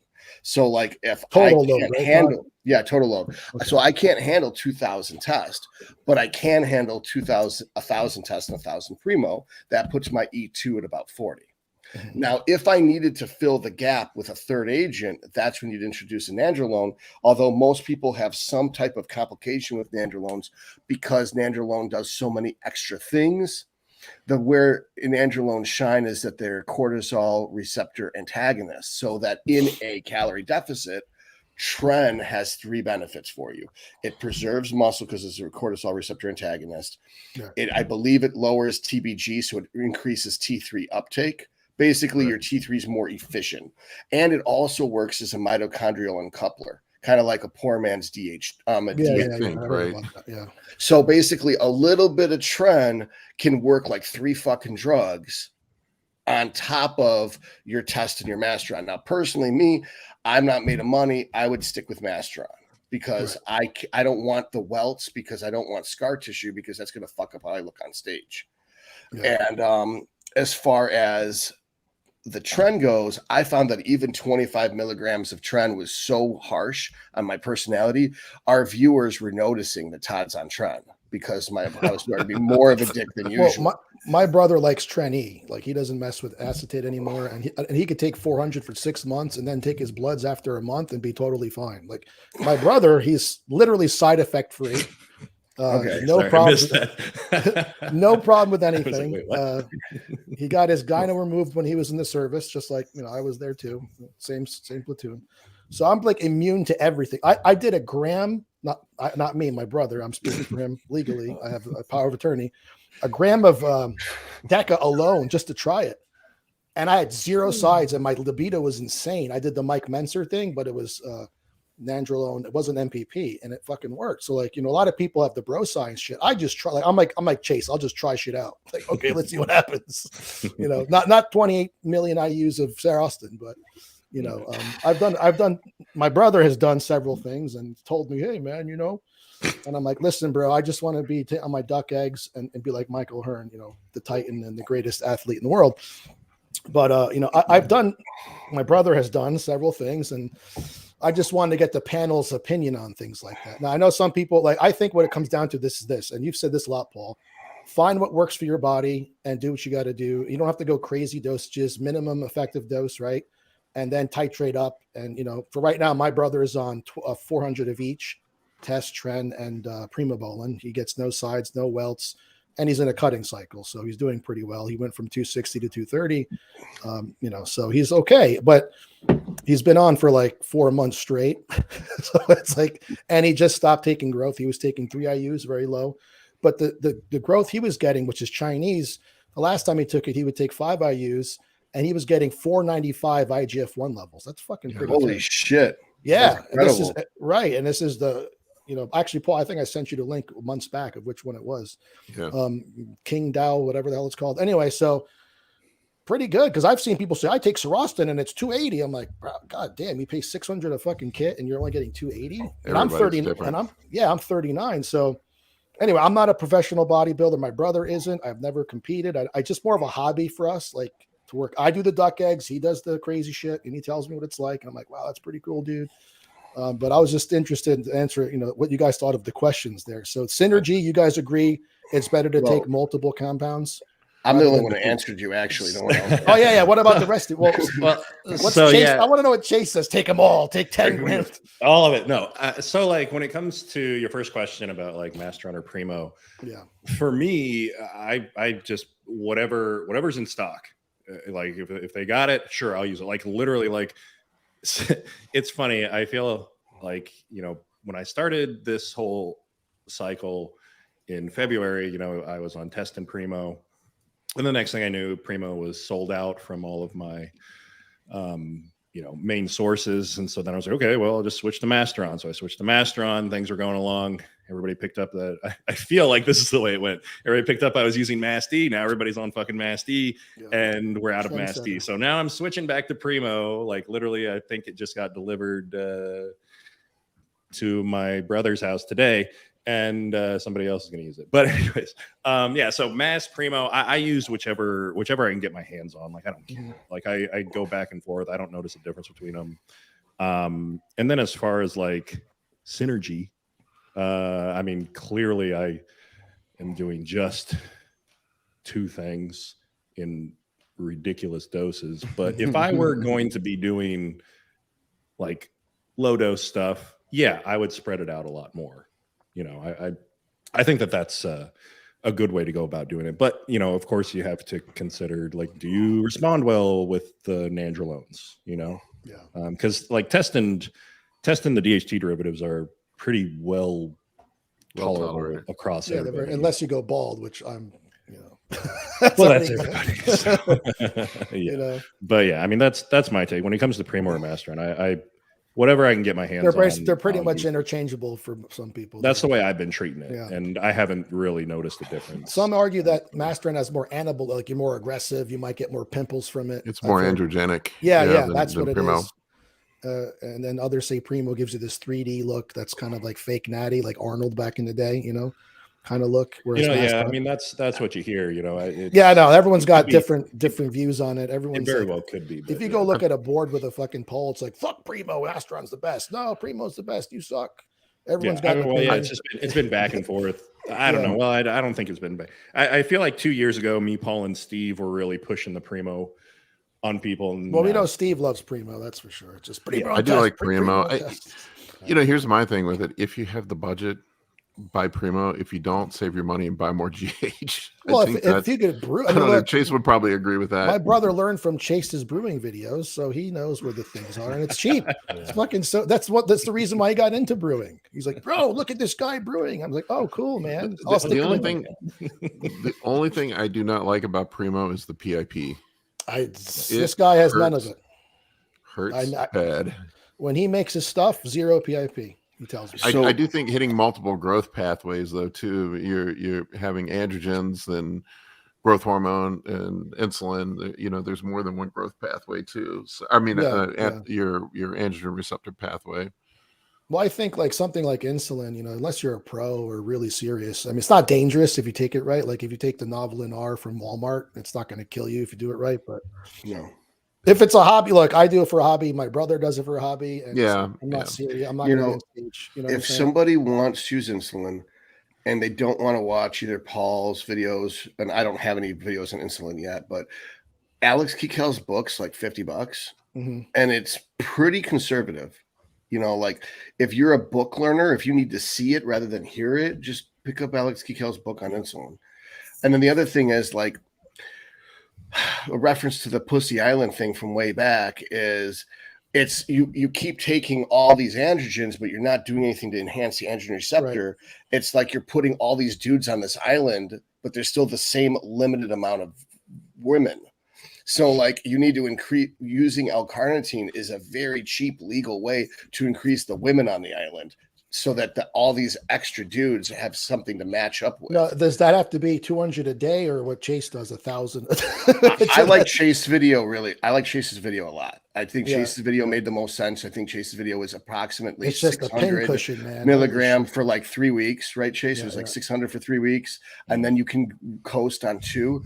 Alex's book is basically you can get away once you're loaded, you can get away with 200 milligrams 3 times a week. Yeah. So I personally inject 200 pre-cardio. I use 200 pre-cardio with 2 units of GH, and I take 15 Lantus. And then when I get to the gym, I use an albuterol inhaler. And then I do my cardio. Then pre-lift, I'm going to be taking more Humalog, and I'm going to be taking another GH, and I'm taking 400 L-carnitine. Then post-lift is going to be more GH, more insulin, but I'm not taking any more L-carnitine for the rest of the day. To throw my hat into the conversation about what you were talking about earlier, I mean, you can definitely use DHTs to control estrogen. I come from a weird background where like I had this like fixation on boldenone and how you can kind of lower estrogen with that in a way. And I've seen people use that to pretty good success using like a test and EQ or test and boldenone cycle, and then they don't really need a DHT, assuming that they're the type of body that responds to it and gets their estrogen controlled by that. I know Justin Harris is like that. I'm pretty sure he responded really well to EQ, but just like did not really vibe with EQ. But did not EQ really work like a test? Isn't EQ kind of like a liquid D-ball? Am I wrong when I say is it the same family? It is. It is. It has 4 different metabolites. One of them is an AI. Mm-hmm. Okay. One of them is inert. One of them is twice as potent as test. It's one test basically. It's really DHB, but it's functionally one test. And then the other 4th pathway can convert into estrone, I believe. Yeah. So the estrone isn't as estrogenic as the metabolite that's an anti-estrogen inhibits estradiol conversion. So the net result is less estrogen. And the metabolite that converts into DHB is actually quite anabolic, but because it's one of 4 metabolites and it's twice as potent, 2 over 4 is 0.5. So the EQ isn't going to hit as hard as like the Masteron, the Primo would per se. Okay, Paul, do I have another? Can I ask another question, or am I out of time here? Quickly, because I want to. So when it comes to training, I've done Mike Israetel's volume thing. I loved it when I did bulking, not going to failure, and then I also love Dorian, but I've done a kind of high frequency Dorian Yates training where I do like literally 2 exercises, top bottom set kind of thing to failure, and that's it. And then I do it, the next third. So I'll do PPL off, but high intensity, very low volume, and it works just as good. So it's like those training modalities both work, because people are like, what's better, high volume, low volume? I've concluded in my experience, they both fucking work so long as you manage fatigue. Would you guys agree on that? Yes. There's a really good video up on, I listened to it on my way back from Masters Nationals with Dr. Scott Stevenson on Think Big Bodybuilding, where they showed a study. They did a study on the high volume versus high frequency, or high volume versus low volume thing. And high intensity. Yeah. And basically what they found out is that it really both work, but it depends on your muscle fiber type distribution. Yeah, I wish I knew if I was more, heavy, like power lifting kind of guy, or, So it really depends if you're type 1 or type 2 dominant. Like they took people and they people literally, there was people that non-responded. They showed in the study that people, I'm paraphrasing here, but there were people that were non-responders to high volume, and then they switched them over to HIT style training and they responded, and vice versa. So it's clearly, and then some people responded right out of the gate. So clearly there was something else going on. So he was speculating that they were speculating that it was muscle fiber type distribution. Well, I wonder if like there's I know, didn't Poliquin have a test, like if you do X amount of reps and they keep dropping over time, that means you're more of a high intensity person or your endurance sucks. And I wonder if certain muscles have that, like maybe your shoulders need more volume. Correct. Your hamstrings don't. You know what I'm saying? So you guys agree? Like, I wish there was a test to try it. Well, I think you just hit the nail on the head. Like, okay, so in case in point, if I was to do hamstring curls and I did 140 for 10 with set 1, and I go to do 140 again, I'm going to get 4 reps. That if my hamstrings are all white, right? So therefore I should use Dorian style training for my hamstrings. Okay. On the ipso facto, if I was to do delts, I could get like 15 reps, then 14 reps, then 13 reps on a delt exercise, meaning that high volume would work better for my delts. Yeah. And so I kind of mapped this out for quads, and I've done this with other things too, that, you know, for me, I basically high volume for the delts and the arms, and I'm going to be low volume for hamstrings, and I'm pretty much middle of the road for back, chest, and quads, which is normal. That's a normal way that people are going to respond to things. It's probably safer for your elbows too to do higher reps, you know what I mean, rather than grinding. Anytime I went heavy with arm exercises, my wrists hurt with biceps, and my elbows hurt with triceps. Sorry to interrupt you, Paul. Oh no, I was saying that's my only concern with the higher intensity style training. As you get older, you are exponentially increasing risk of injury. Yeah. So, I mean, I think honestly think if I went back and looked at it, I probably respond better to more of a high intensity style training. My joints and connective tissue can't handle it anymore.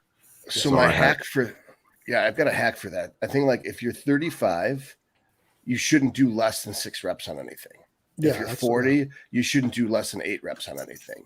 If you're 45, you shouldn't do less than 10 reps on anything. So you can still work within Dorian's framework. You just aren't doing Dorian rep ranges. You have to increase the rep ranges. Well, I mean, to get the actual like positive, not super crazy failure. Just like when I did Mike Israetel's thing, I would go 1 to 3 reps away from failure, you know, reps in reserve. But when I say Dorian style, I go to actually the failure where like, okay, that's done. And I stop. I don't go beyond, I don't go crazy.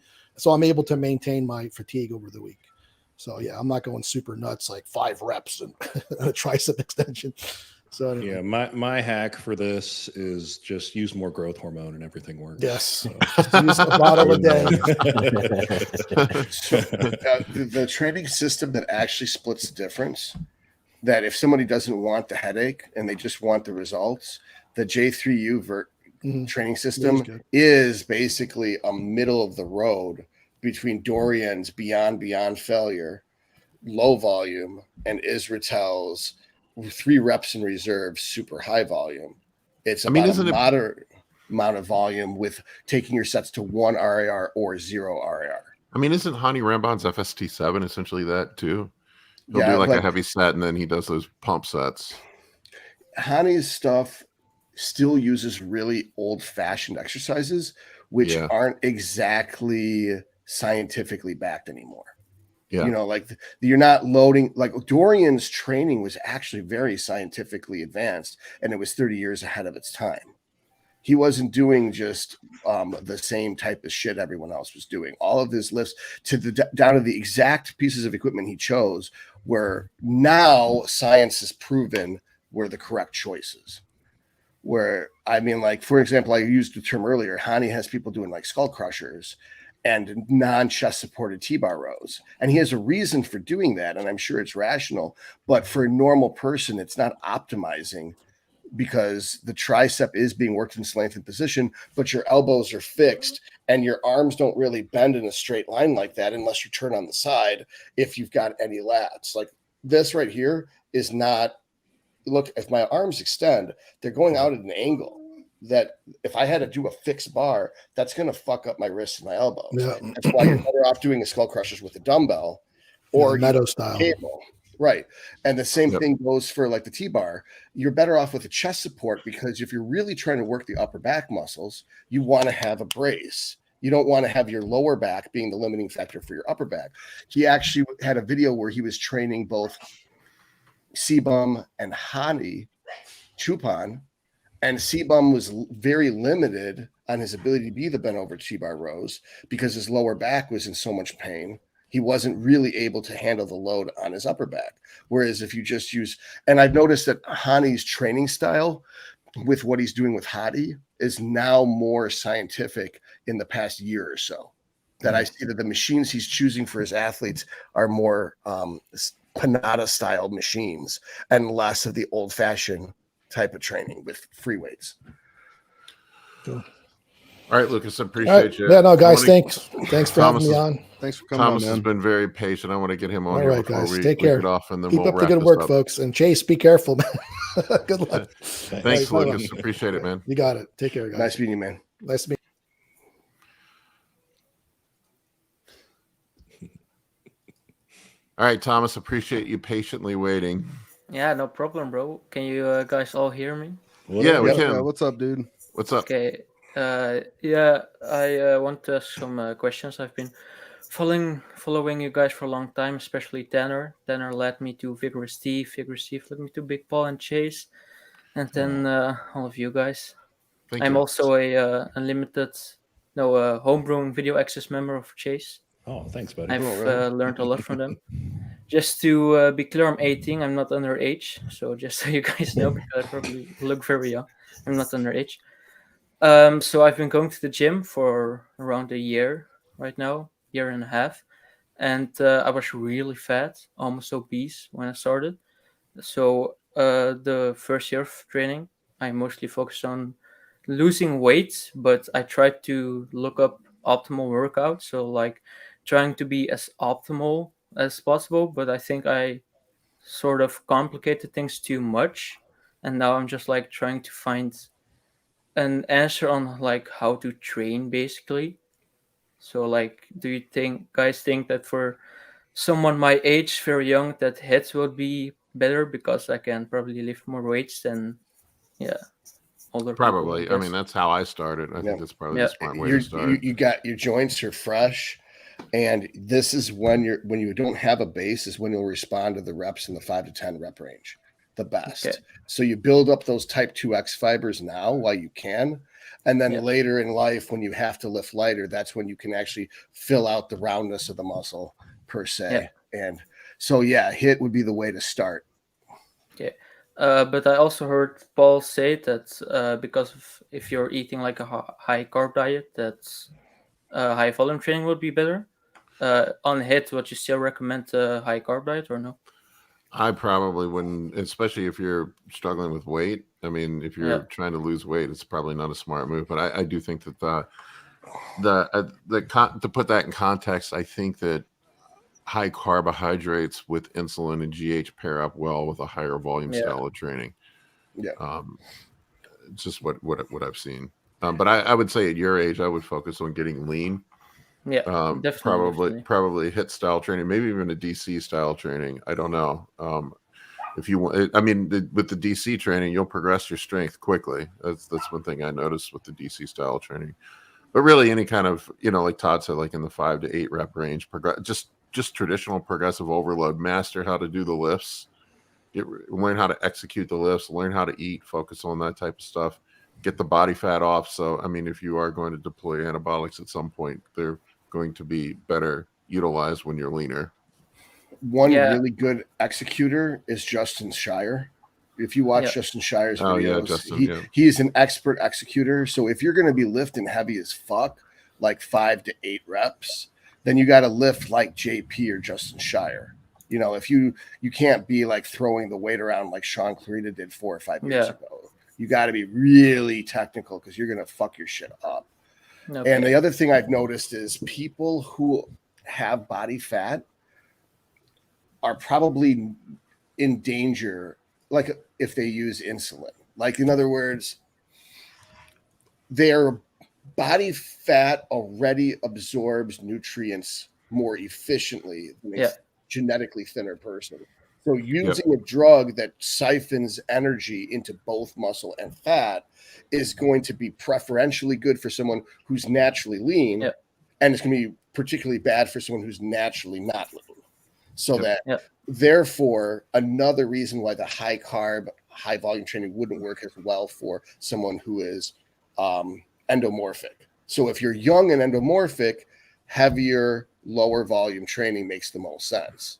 Whereas if you're an older person who's ectomorphic, the higher volume would make more sense. And then everyone gets those two extremes, everyone falls in the middle.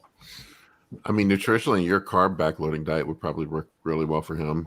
That's a good point. I hadn't thought of that. If you go to toddliamd.com, There is a 9 steps, as I think what the name of the article is, and it basically details out everything from water to salt to the carb backloading framework. And the simple idea is you have your I use all clean foods, unlike the originator who came up with CBL. My version's all clean foods, and you basically just eat your meat and fat meals before the gym, and then you have all your carbs after the gym. So you don't mix carbs and fat, and that's basically the idea behind the diet. And it worked really well for about 10 years. I got a lot of good progress out of it. I mean, when I initially got back into lifting, I was pretty fat, and I used it for 2 years, I guess. Yeah.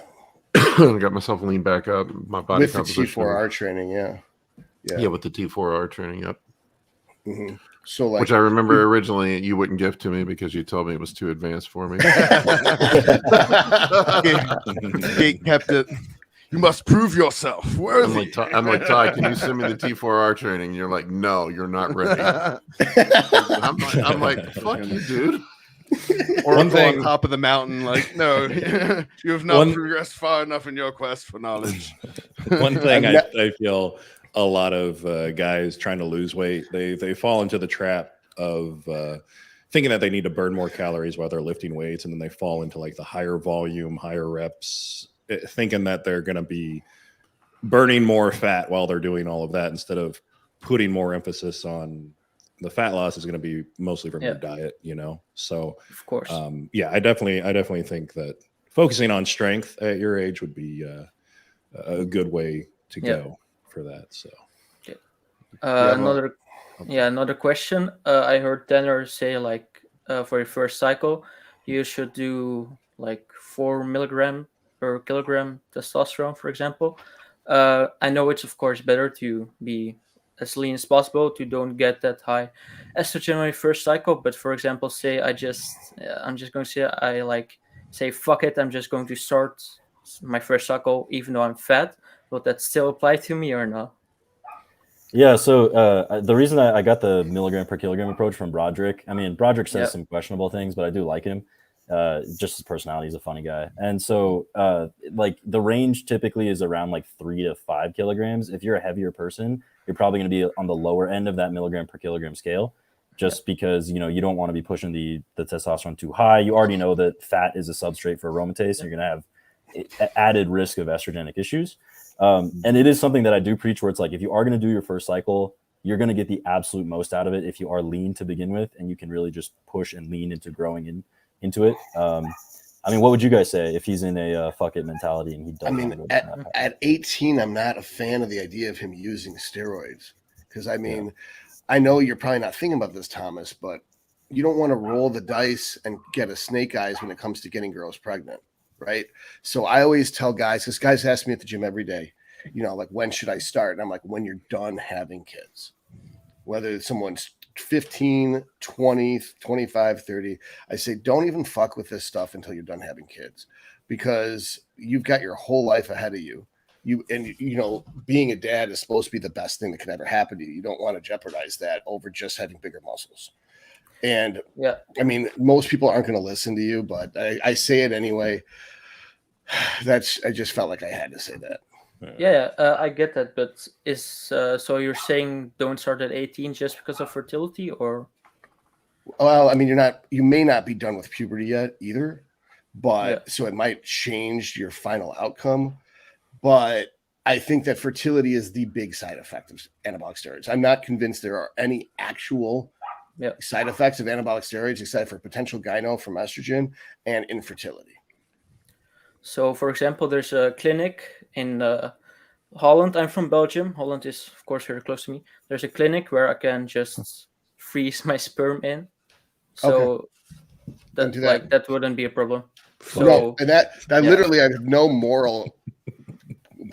I have no morals at all, really. It's all about logic. And so, I mean, except for the kill all pedophiles, like, I do think having sex with prepubescent women is inappropriate.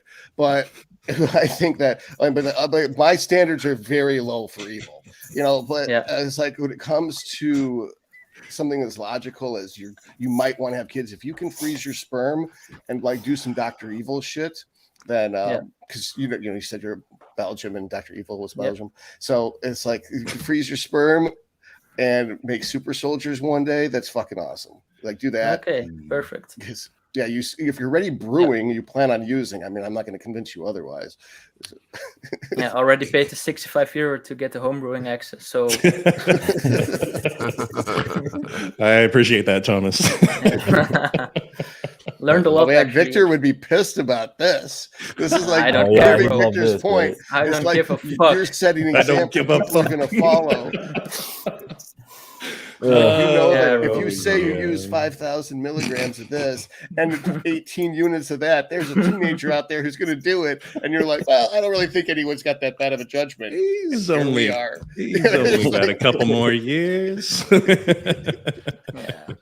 Maybe I mean, I'll be back. Like first cycle stuff. Yeah, I think what Tanner said with like the milligram per kilogram thing. Yeah, I mean, typically I find people's first cycle, they can get somewhere between 300 and 500 milligrams. But I say, start low, titrate up, and see how you feel as you go, Yeah. I mean, you're going to get patients on 20 a day.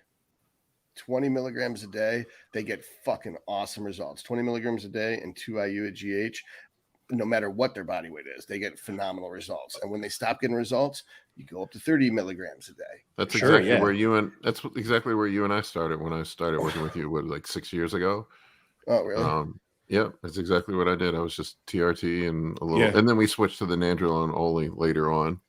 Yeah, guys doing nothing, I would say start with TRT and then work up from there. I mean, you're gonna get results from. I mean, it's like drinking the first time. You're gonna get drunk off of one beer. I mean, it's you might as well take advantage of that and use the lowest effective dose. I mean, because there is going to come a point in time where you need more, but just be careful. I the biggest thing, like I always tell people, I'm not one to lecture people on when to start because I did a lot of stupid shit when I was younger. Is just make sure you know how to eat, make sure you know how to train. That's it. That's what I'm here. Hey, he came in with a training question. That's great. That's true. Make sure you know how to eat. Make sure you know how to train, and then and then fuck it. Fuck it. Get your blood work done. Definitely. I mean, I'm big on blood work. I think about what the average college student does to themselves. It's probably way worse than what you could do with testosterone. I could tell you all about it, man. My fraternity brothers are disgusting. I was too. Yeah. All right, guys, we need to wrap this up. Thomas, thank you for coming on. Appreciate it, man. Yeah, thanks for having me, bro. All right. Nice meeting you, buddy. Thank you, man. All right, guys, any parting words? Any words of wisdom? So in regards to Valhalla Labs, a lot of people are curious what's going on, and I'm almost to the point where I can actually talk about it. But I just want to say that I'm through the main thick of the woods, and Valhalla Labs looks like it's going to be back up and running within the next 6 months. It's awesome, man. Nice. And Joe makes a good point. I want to thank Victor Black for almost forgot. Embarrassing. I almost forgot. I wish I could have told you guys my Victor Black experience on this pod. Oh, good. Well, you can't leave us hanging like that. Let's hear it. If we got a little time here, so we always make time for. We always have time for Victor Black stories. I'm gonna go let the dog in, but I still got my headphones on. I had followed him, and I liked his content. I watched it a little bit here and there, and then there was an interaction where he made some posts about Lee Priest. And Lee Priest comments on it, says something like, "Oh, like buzz off, old man." And Lee Priest is a funny guy. I like his comment. And Victor, yeah, this is where it starts, right? Goes through the likes of it and is like, "Oh, this educator is liking my comment. How could he say something like this?" I think I saw that. I was like, he's going through the likes on comments. That's what shocked me. And so one of my followers, psychopathic is that? That's what I'm saying. I don't even go through likes on comments. I don't care that much. So one of my followers reaches out, is like, "Hey, Tanner just likes to look at your content and consume it and whatnot. He's not anti you or anything like that, defending me." And so Victor turns it into this deal, this little ultimatum where he's saying, "Oh, I'll unblock you if you rescind your statements on SARMs and pull back these other videos, and that you put his website at the top of my FAQ document, say like Victor's the only valid educator or whatever. Oh my God. And so I met him in the middle. I was like, okay, you asking me to do this much stuff just for you to unblock me is a little ridiculous. I'll tell you what, if you give me a free membership to your website, like maybe I can promote the content to my viewers, then, you know, we can see if we can make something happen. So he does that. I made a reasonable mention of him in my document, whatever, and made a video about him saying like, yeah, you know, SARMs are for girls or whatever he wanted me to say. And then after that, I go through his content and he sets up a podcast with me. And so far, so good. I remember watching you guys' podcast and I'm like, wow, they're always like shitting on Victor Black. I mean, he doesn't seem horrible, but like he's definitely a weird guy. Well, then I learned the hard way. I get on his podcast. And I probably got like a good 3% of the talking time out of the 96% that he had. And of that time, he stops his rambling in the middle of it and says like, oh, hey, by the way, I have a proposition for you. I want you to get 5 other young men your age, all get 100,000 followers. You're all going to charge them $100 for my program, and we're all going to make $1 million. Is that a pyramid scheme? I think trying to start a pyramid scheme. And so I tell him, I'm like, oh, you know, I don't know. I have to think about it. And then afterwards, in the comments, he makes another post about me because it was me and my buddy, same guy who did the Tren video. He was like making fun of us for getting on gear so young. And I respond to him. I'm like, hey, listen, like, I'm glad for the opportunity, but I don't think I want to go through with this. And then he starts making a series of posts about me saying that I'm money hungry and that all I care about is money. After the whole, you know, trying to rope me in with $1 million comment, all this random stuff. Like, and it went back and forth critiquing my character, saying that I never promoted his content. I'm like showing him evidence that I did. And it got to a certain point where I'm like, this is embarrassing. Like, you're a father. Like, you are a grown man. And then he blocked me. So I'm free. I felt like a relief off of my chest, stopping getting the notifications like Victor Black has mentioned you in a post, like nonstop. That is hysterical. That was like the shit with me recently. Like, he's talking shit about how I'm like the scumbag con man because I'm putting up false information and charging money for it. And then he's telling everyone that like everything I learned from him. And then it's like, so one of my friends, she messaged me, she goes, so let me get this straight. If you're putting up his content, but everything you're saying is false, doesn't that mean everything he puts up is false? I'm like, that's not the best part. The best part is he admits that he signed up for my paid site before making his paid site, which would then mean I could reverse the logic and say everything you post is actually my original ideas. And then the whole money hungry thing, it's like I was banned from YouTube and everyone wanted the videos, so I put them on my own website so I could host it myself. The website costs money, so I put up like an $8 a month fee so you can see the videos you want to see because you asked me to put them up. Like, it wasn't like I'm gonna make a living off of it. Yeah All the videos were for free for years before that. Yeah, he's just a broke old angry man trying to find a way to weasel himself into some money. It's so funny because he's so transparent about it, because he's constantly talking about showing how much money he makes and talking about money all the time, that I think he projects his greed as a motivator onto other people. And he doesn't really understand that some of us actually care to protect men from making bad choices. It's like, oh, you don't want to make money with me, so therefore you're a charlatan and you're scamming people. Speaking of men making bad choices, like I know there are going to be some people grumbling about like the guest we had on earlier, young Tomas. You know, like he's of age and he's making decisions for himself. Like, that's what people do. They grow up and they make decisions for themselves. And the best you can hope for is that there are people out there who care enough to provide them with quality information so they can make as informed a decision on a subject, serious subject, and personal subject as they possibly can. So That's my 2 cents on that. mean, I think what Tanner's doing is good for these kids. Yeah, that's what was impressive is the second he started saying like, yeah, there's a place that freezes sperm. He's done his research. Yeah, that's what I'm saying. He's thought about this. This is not some spur of the moment thing for him. As soon as he said that, it's like, all right, I don't have anything. Like there's not a really good medical reason for you not to do this. I was because at 18, I was driving 100 miles an hour doing cake stands and ripping bong. Yeah, ripping the bong, man, and barely passing class.